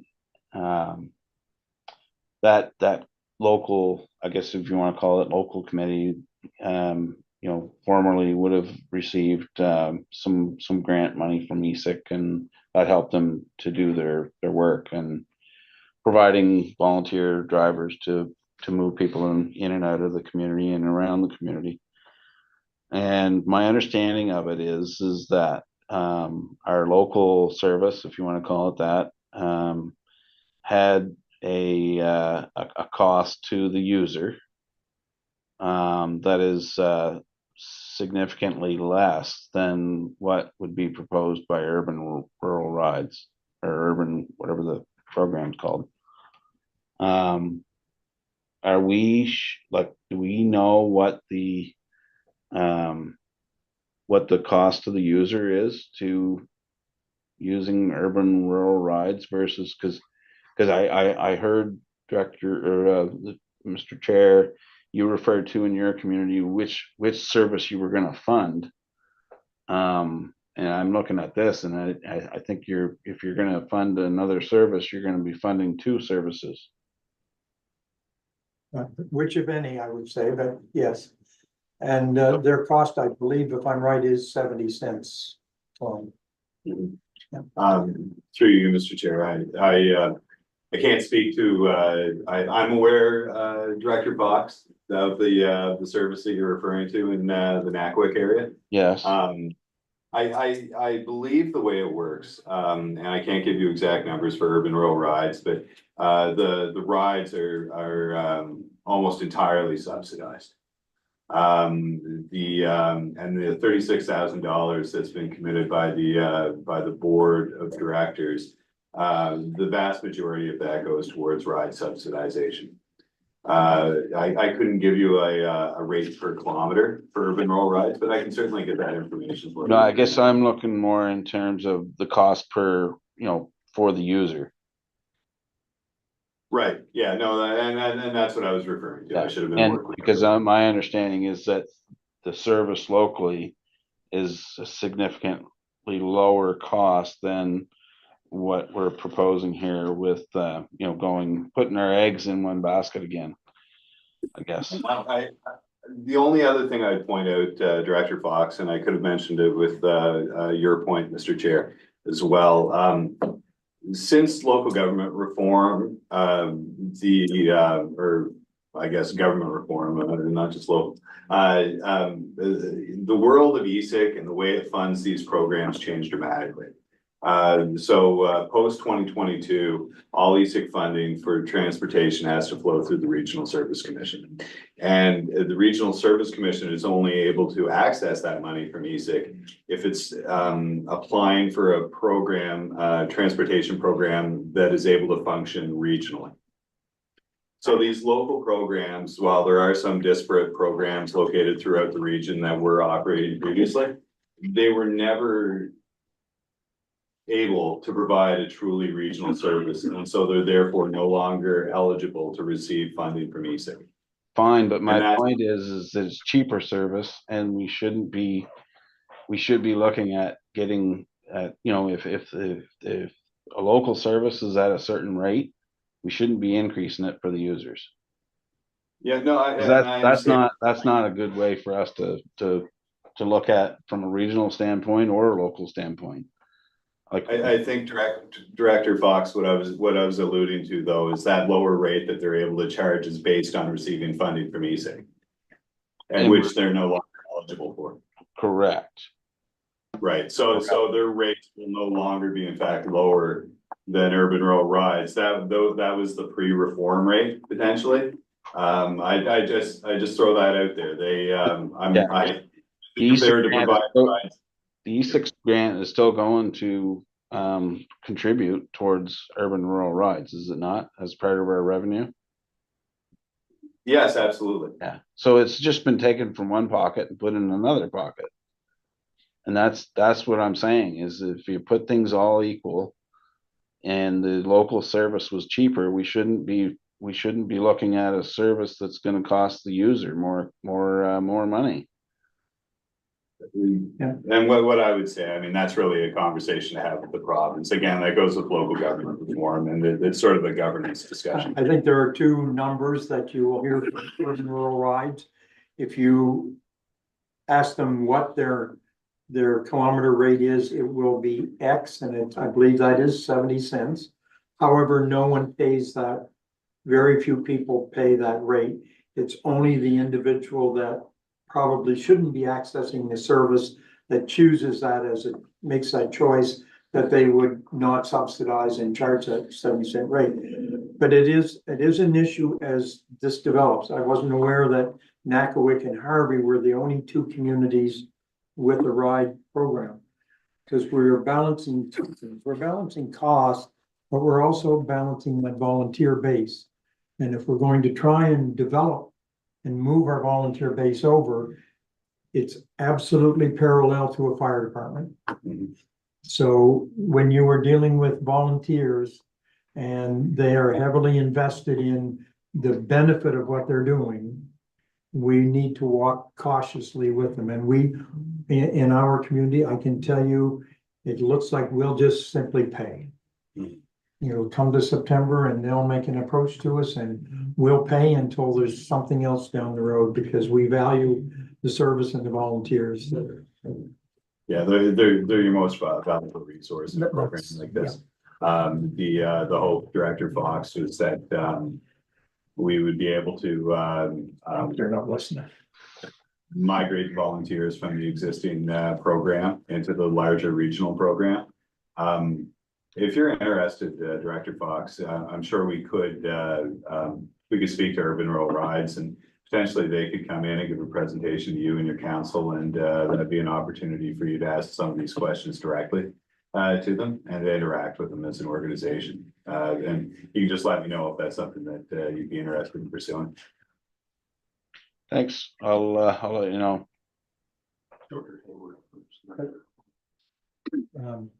Director Hayward and then Director Duplessis, I guess. Sorry, I wasn't watching close enough to separate them.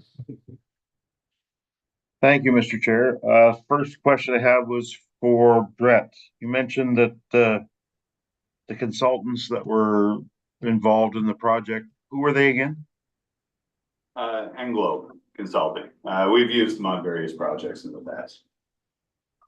And you mentioned that there would be some metrics available on this in March.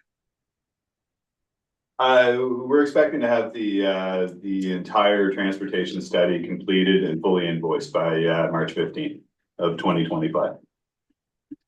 Not just the study, but the actual the user information and metrics through Urban Rural Rides. Those numbers will be released in March. Am I correct? No, I'll be able to get those for you earlier than that, Director okay. Hayward. Yeah, I'm not sure of the frequency that they update their numbers, but I believe at a minimum it's quarterly.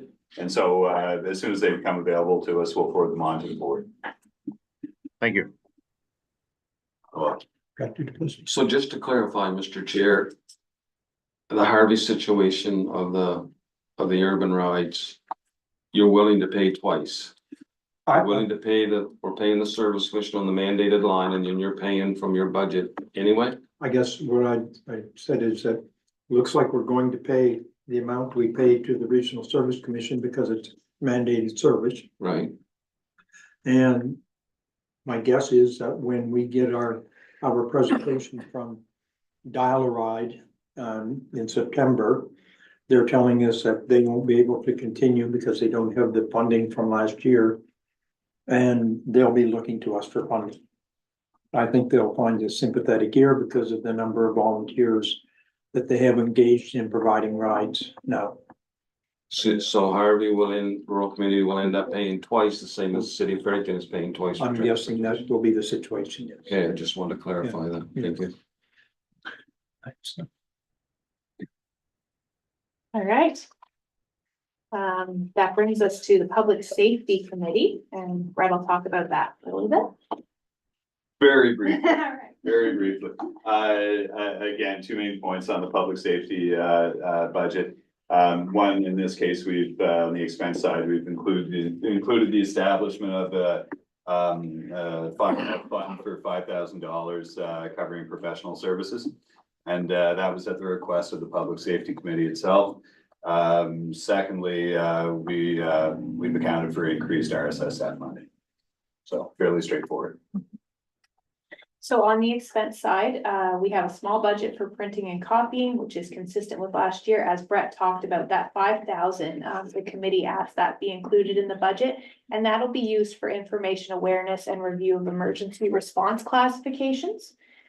With our allocation to corporate services of 104,000, our total public safety budget comes in at 112,000. We have a second previous year surplus of 1,700. RSSF of 56,000, which means the member charges would be 54,482, which is up from the previous year by 6748. Any questions on the public safety?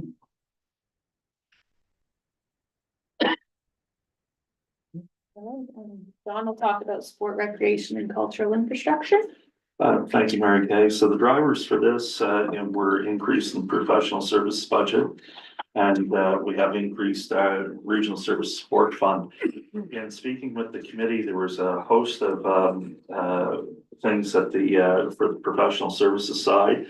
Last year we had 20,000 in there, and this year we had asked for an increase to 40,000.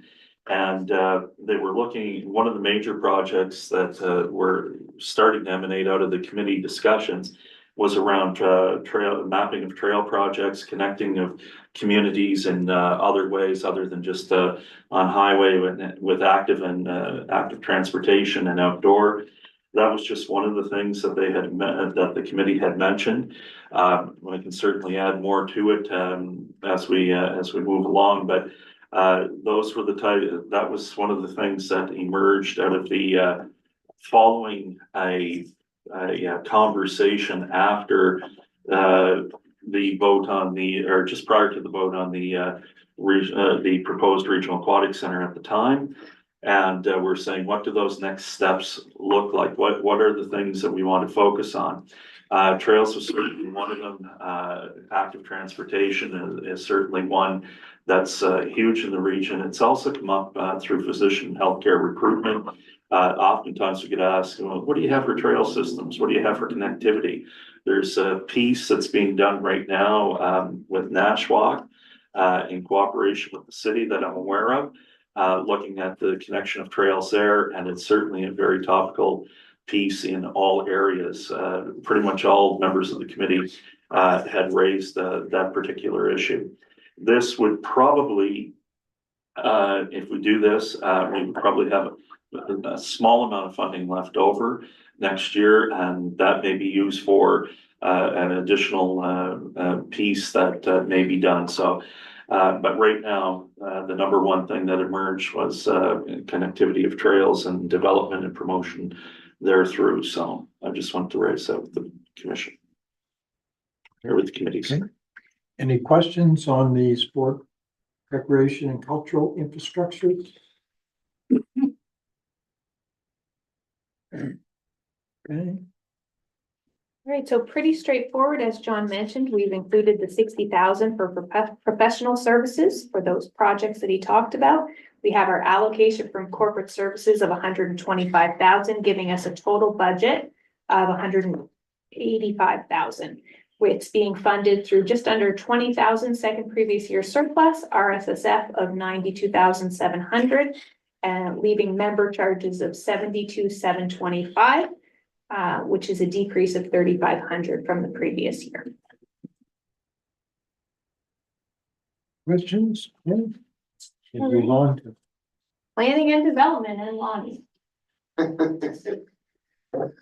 So under planning and development, only those members that receive the services from planning and development contribute to this budget. So Fredericton, Ormoc, and Maryland do not contribute. 77% of our expenditures consists of salaries and benefits. We're proposing additional employees for a couple of reasons. One is to meet legislative requirements for municipal plans. as well as increased demand from our bylaw enforcement and development services.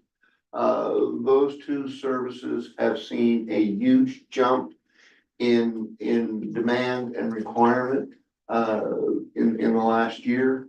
Our rental costs is reflected in our space. And we're gonna use some RSSF funding to pay for some of those new costs. Just here very recently, we had a meeting with the province. And they have asked us to kind of provide an additional service or requirement that before we weren't doing. And that is to provide a development approval under section 108 of the Community Planning Act. We do have a process in place that we developed recently to handle that. But that is also going to take some extra staffing on a go forward basis. Is that an activity that is currently delivered through the province and they're now moving it over to the Regional Service Commissions? No, we provide section 108 approvals on all of our building permits. And as you know, the province has been very, trying to think of a polite word for convoluted. They have changed 3 times what requires a building permit and what does not. So anything that has been exempted from a building permit, we have not been doing 108 approvals on. They have asked us to now do the 108 approvals on that. So that means now that if somebody's building a garage that previously was exempted, we now have to almost treat it like a building permit. What's your side yard setbacks? What's your zoning? Do you need Wawa? Do you need septic? Do you need a setback permit? So now we would have in the vicinity of 250 to 300 of these additional every year that we haven't been doing because the regulation exempts them from a building permit. The act doesn't exempt them from a development approval, so they have asked all of the planning commissions to now see that these things get a development approval. And there is a flat fee on development approvals? There is no fee for development approval unless the municipality implements one in the rural district. We're working under the act, and in the act, there are no provisions to provide a fee for this service.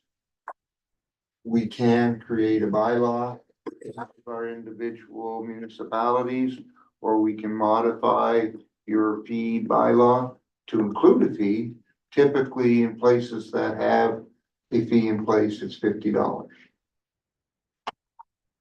It seems that, we're absorbing a cost for the province that.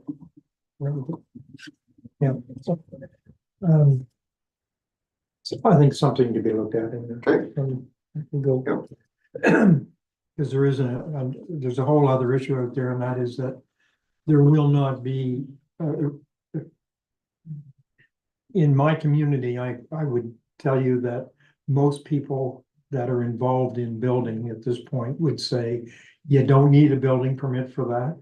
We don't need to tell anyone we're doing anything when we do that. Yeah. So, but if there was ever pressure on the compliance side there, that 250 would go from 250 to 900. Where you get. I'm just saying that there's a lot of activity out Oh, there yes. that is not being dealt with today, and A huge amount, so a huge it amount. seems to be an inconsistency to me. And that has been brought to the province's attention by planning directors, by the New Brunswick Building Officials Association. Try and put something in place, and so far the province has been reluctant to do anything. And we can't charge them for it. I'd like Again, to, as soon as you make a bylaw, Can we charge the individuals on you it? charge the individual. Oh, we needs the bylaw. Yeah. Bylaw or a revision to your, if you have a fee bylaw, then you just make a revision to your fee bylaw and write development approval. $50 fee. It seems we're subsidizing the province now, that's all. Their need to have that done, and we're not getting paid for it, but we're paying for it. Okay. Any other questions? Proceed. Well, I guess I'm good. Okay, so this is a summary of what that means for the participating members. You can see our total participating members for 2024 was 1,921,000. For 2025, the budget calls for 2,095,000. That's $174,000 increase. As Lonnie talked about for the additional requirements and the costs that are associated with that. So overall, this is the only division that there is a cost increase to. So you can see what that means for your participating municipality. But there's really no cost increase. Exactly. We'll get to that in 2 seconds. I like it. It was 3.62 cents. Last year it's 3.57. Yes. Based on your growth in your tax rate. Tax base, I should say. So, yes, the budget is larger. the budget is larger, but you're, as a percentage of your budget, you'll be paying less. It's important to note. Mhm. So if we get into the next page, because this is multiple pages, I will start with revenue. So for other revenue, we have 7,000, that's for blue plate sales that we do. We're going to claim some RSSF for the additional employees that we are bringing online as a result of these legislative changes. And for the additional costs in our rentals. So we've included 156,500 for RSSF funding. And we have a second previous year surplus of 107,000. Which means the contributions from participating members have to be that 2,095,000. On the expense side of things, we have total administration expenses of 568,000. The increase there is being driven largely by increase to the rental. You'll see about halfway down, it's 39,500. And then the increase to office expenses with the cleaning and maintenance as a result of a bigger space. Those are the two major increases. We have the CPI adjustment to salaries and benefits. And then the other small increases just represent what's actually being spent. Legal costs are up with regard to the amount of appeals that planning and development is seeing at this point. On the expense side of things for building inspection services, we have a total budget of 582,000. That's up about 75,000 from the previous year. And you can see that fully related to salaries and benefits. As Lonnie talked about, that includes an amount for a part-time bylaw enforcement officer, which would be funded 50% from the RSSF. So we're not bearing the sole cost of that. For the planning and development expenses, we have a total budget of $1,040,000, which is up 295,000 from the previous year. Salaries and benefits being the big increase, that includes 3 additional positions, which are a development officer, a contract planning director, and a GIS mapping coordinator. That's what's included in that increase. Again, those are being, 2 of those positions, I believe, are being funded through the RSSF. We've increased professional development and travel because the development officers will be attending a conference, I believe it's in Toronto. And then for planning advisory services, that's actually down because the number of members of PRAC is going to decrease in 2025. We have a budget of 22,700. Our allocation from corporate services is down to 151,000, leaving total expenses of 2,365,000.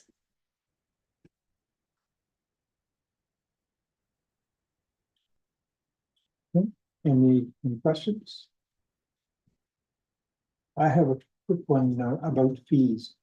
Are fees harmonized across the region among the? With the exception of Friday Conjunction. Okay. Fredericton Junction has no fees for many of their services like variances and those types of things. Their building permit fee is convoluted. It's this much for the first 15, it's this much for so much and extra.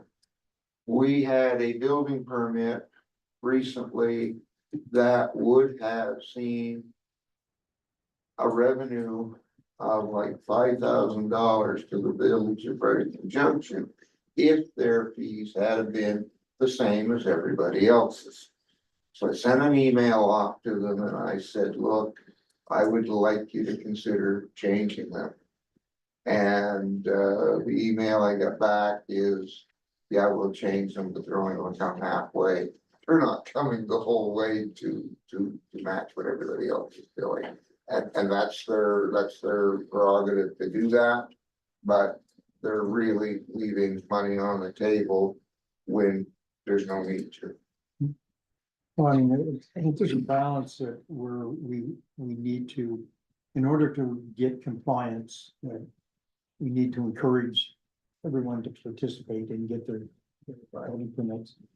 But there's a balance there. The one I personally just applied for and got back, the fee was $42.50.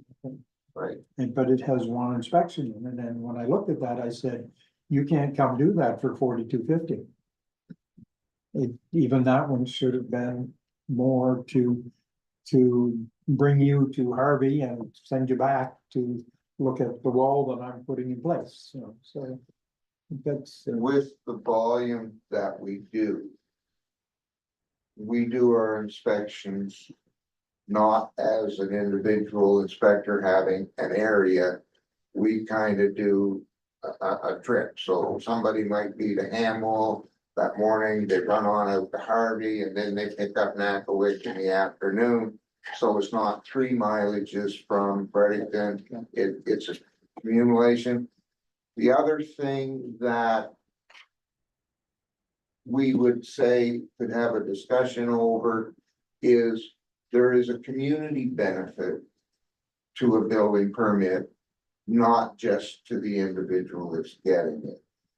As you look forward, the church, the restaurant, the arena, the hospital, if you look at those types of things, our building inspection team makes sure they're safe for everybody, but they also make sure that your house, if you build a house and you decide to sell it, that it's now safe for somebody else. It's the day of being able to build whatever you want because it's mine, and then looking to sell it for $600,000 is kind of gone. Just, there'll be more pressure as we move forward from all communities to having a balance in the cost and the benefit. We all see the benefit because you wouldn't be the first one to bring it up, Mr. Chair. Hamel has brought the same issue as the person at the front desk. We're trying to balance getting compliance as well as getting a revenue from it, and it is a balance. The higher the revenue, the more compliance guys I need running around the country. any questions from Director One Nicholas? comment through you, Mr. Chair, from Mary Kay. Planning pays almost just under 3 times the rate of what the Capital Service Commission administration pays. They're covering almost 3 times as much for rent. 98,000 compared to 38 or 9. That was in 2024, yes, because they occupied more space in this building. In the new building, it's 137.5 plus planning, and We're paying 90. pretty much the $99,000 increase, it's split 50-50, 137.5 in the other corporate as well. Okay, so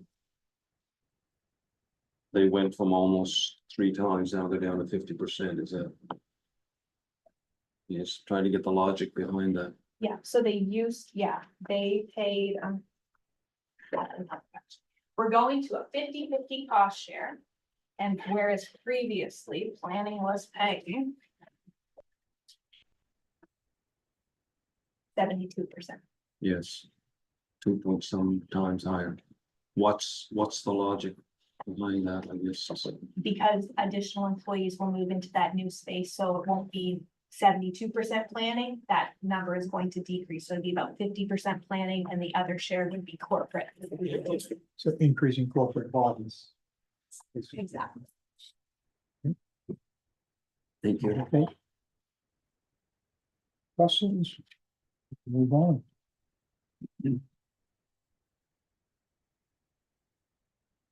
All right, so.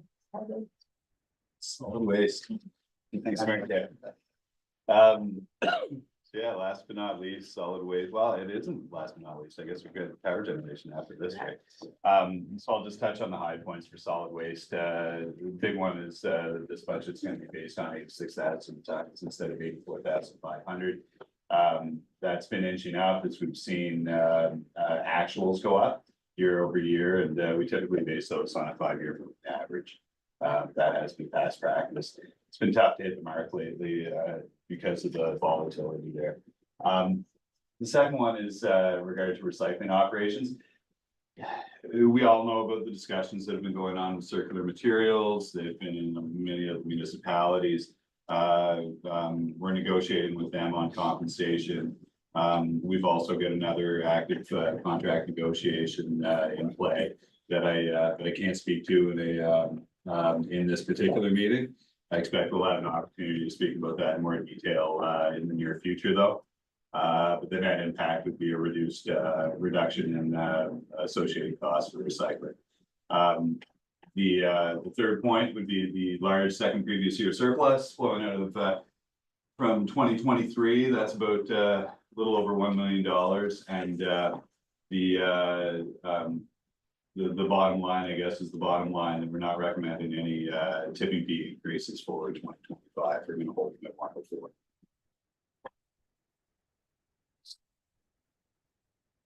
All right, so we'll start. Good question. Are we currently subsidizing any recycle operations? Other than our own? Well, I mean, I don't know what our own would be now. Yeah, so I mean, yeah, subsidized is Painful. Yeah, absolutely. We pay for every bit of recycling that we've done to date. Currently, I mean, we have some costs associated with with residential recycling being covered by circular materials. I think there's a misconception out there that is all of the recycling that we do. It is not. It's not even close. So what's this? So the rest is commercial and institutional. And that's paid for by us, by the ratepayer, tipping fees. Even there, it's important, I think, to distinguish who pays our tipping fees. 2/3 of our business in solid waste is private sector work. It's not municipal, so you're basically getting 35-cent dollars on every dollar that we spend in solid waste. The remainder is paid for by the private sector customers that we serve. Yeah. So short answer: are we subsidizing recycling? Yes. Are we subsidizing private businesses? No. Could be argued to be quite the opposite. And so they're paying us for recycling? Yeah, through the tipping fees. So tipping fees pay for the losses that we incur. And, There's no tipping fee for recycling. No, the tipping fee on garbage subsidizes that. And that was a decision that was taken years ago, not to charge tipping fees on recycling. And the whole idea was that that would create an economic incentive for diversion and that would extend the life of it itself, ultimately saving us money. Yeah. So there's revenue for recycling. Yes. It's the expense of recycling. So the expense of recycling that you're seeing right there, again, I don't see an expense for recycling unless I missed one. it's there. I think it's maybe on the next page. Yeah. You can see it. Right there. Right, engineering expenses. So on page 7. You'll see those. So those expenses are basically our recycling. And again, I can't get, because of the fact that we're currently in negotiations on two fronts for two separate contracts. This really isn't the venue for discussions. Both are subject to NDAs, and so but happy to answer those questions in a more private venue. So the recycling is, it's the last two lines, the fuel maintenance or in the operations included. It's all applicable to recycle, It is, yes. not solid waste.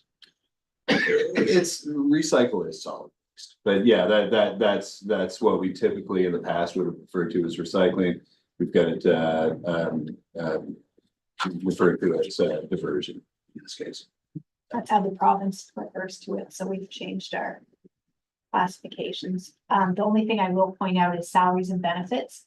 There's some, what you refer to as recycling salaries and benefits, which could be subsidized. You're seeing the increase to the revenue up above. So I think it's a discussion that we'll want to have at this table sometime in this while and next year, because our community, the businesses in my community operate on a much different model. They pay someone to take their solid waste away, and they will continue to they'll create more revenue by putting their recycling in there, and they're paying for it all. It's fine, but somewhere else, we are subsidizing, we're giving some of that money back to people that recycle.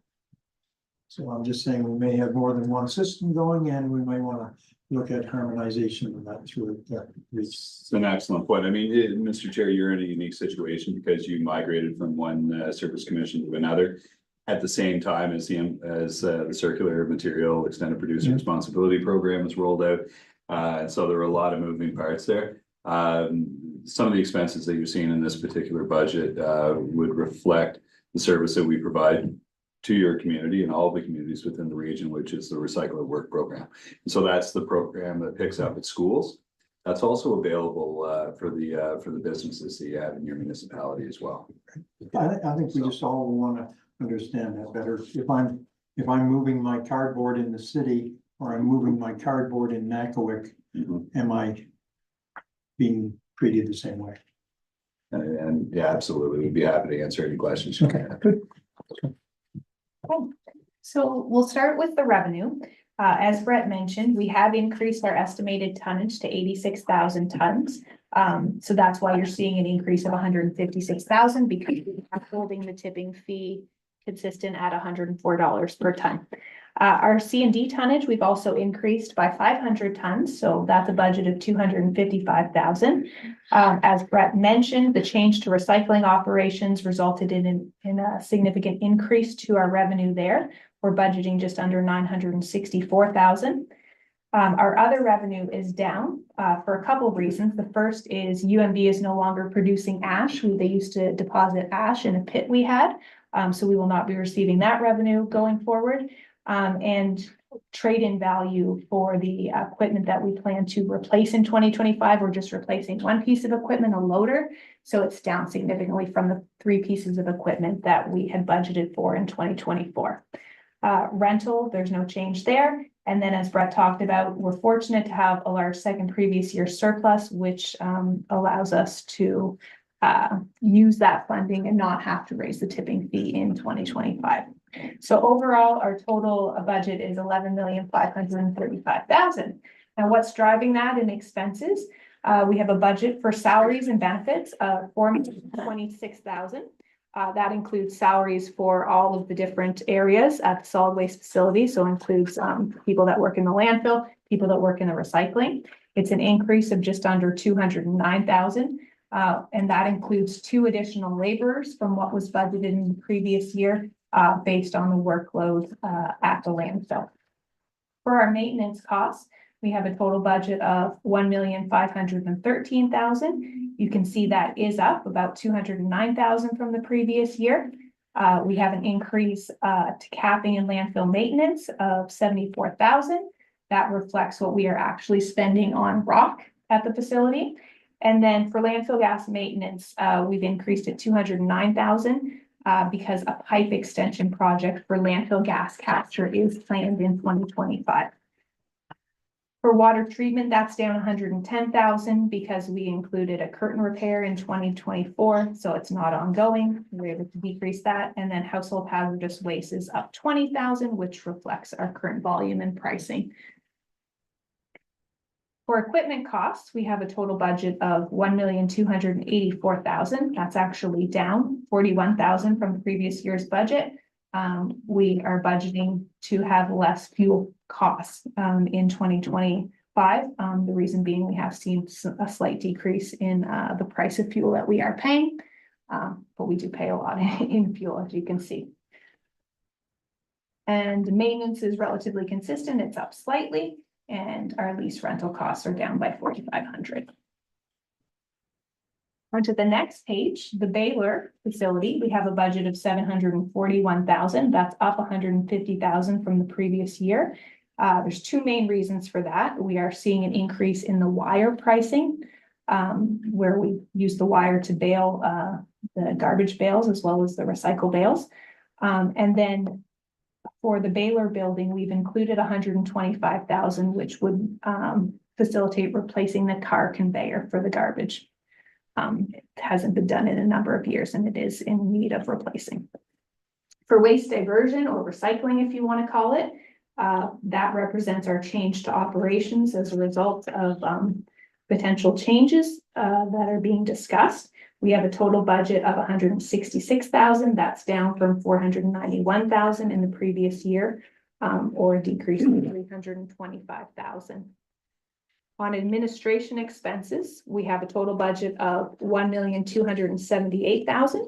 That's up 169,000 from the previous year. You can see we have included $40,000 in our advertising and promotions budget. We've included 75,000 additional for our professional services budget. That reflects what we're actually spending with regard to engineering and consulting. And then we have for the office an additional amount of 26,500. We are using a part-time janitorial service, which is driving the cost there. And then travel accommodations is up 10,000, which reflects adjustments to mileage rates. Our debt servicing is up quite a bit because of the 2024 capital purchases. So you may recall we had 2,445,000 in capital purchases budgeted in 2024's budget. So that translates into debt repayments come the subsequent year. So that's what's contributing to the $327,000 increase from 2024's budget.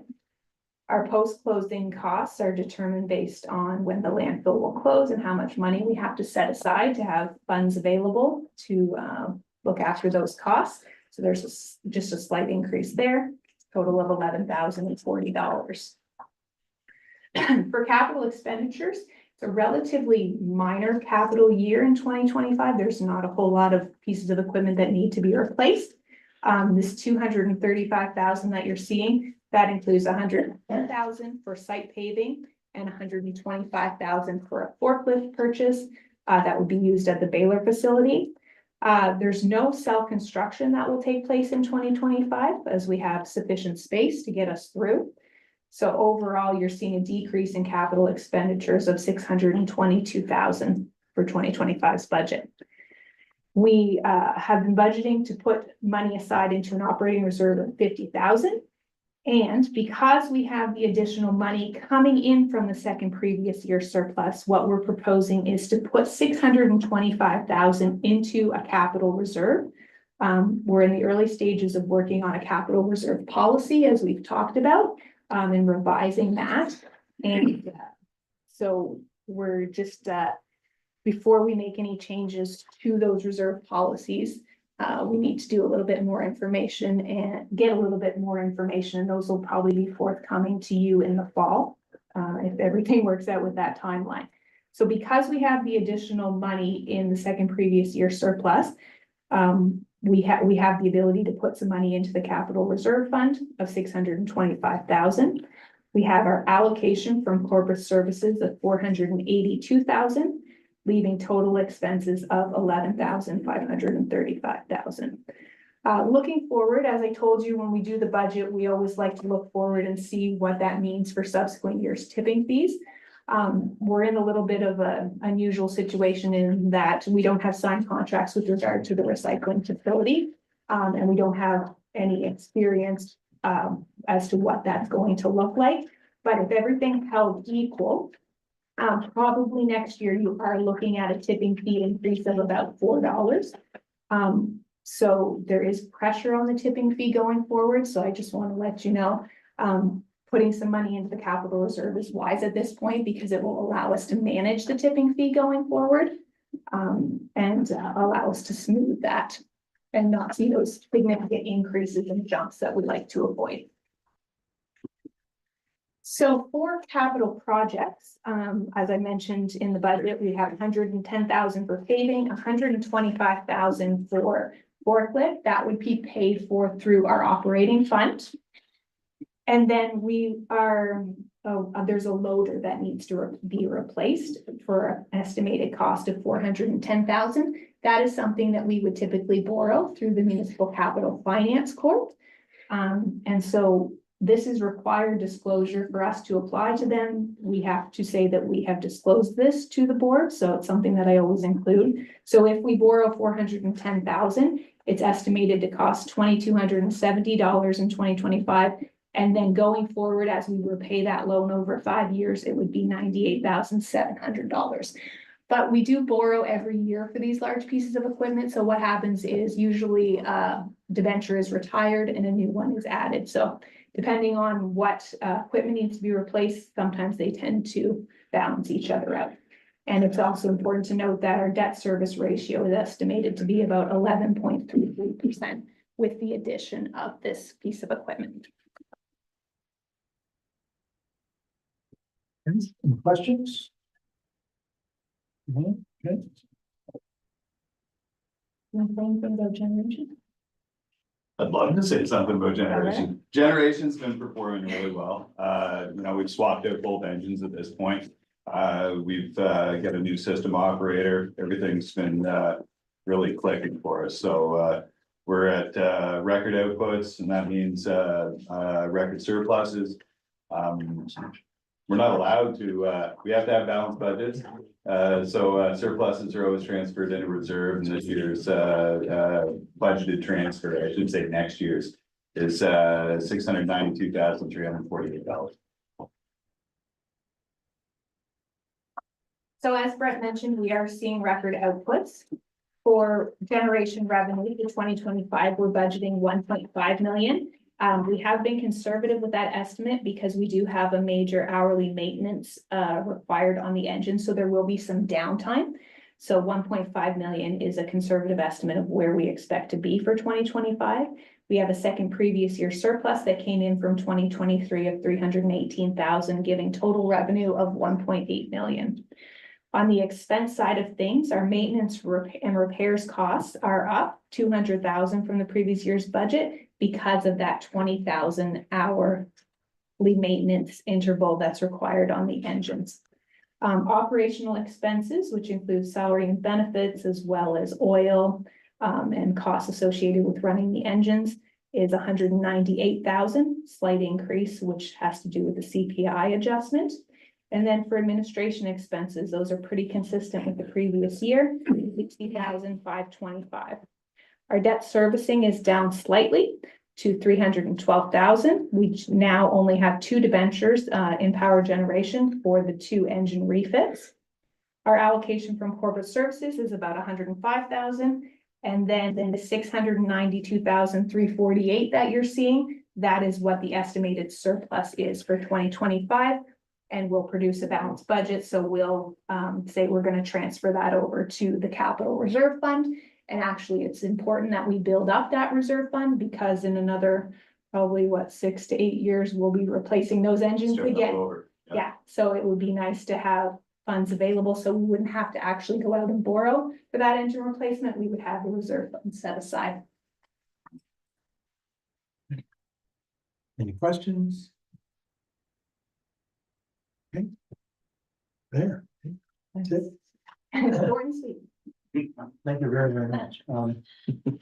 We we will be doing as much detail here as we can as we prepare for the budget run up this fall. Also at the board level, we want a high level of detail there.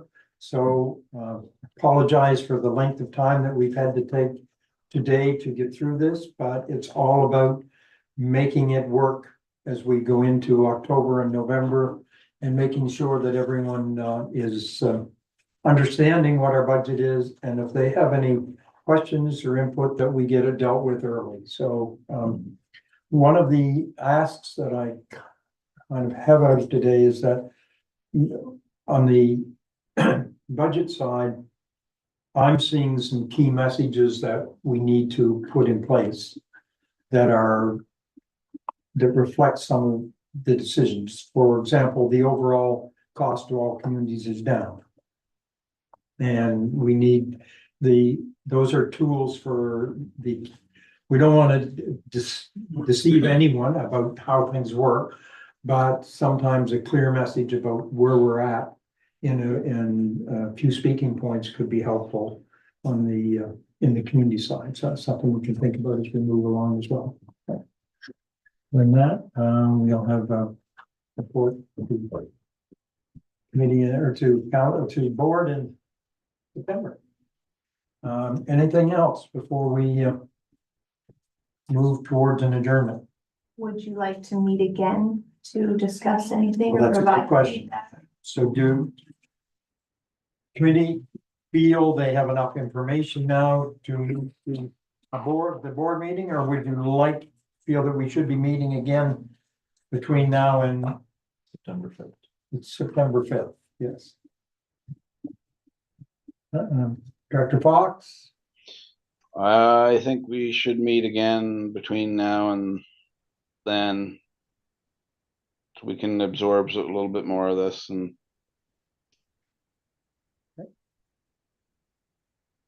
Dr. Hayward? I agree with Director Fox. Looks like Director Plessy and I don't get a vote. I agree, my head's starting to hurt. I agree with you too. We do need, so, all right.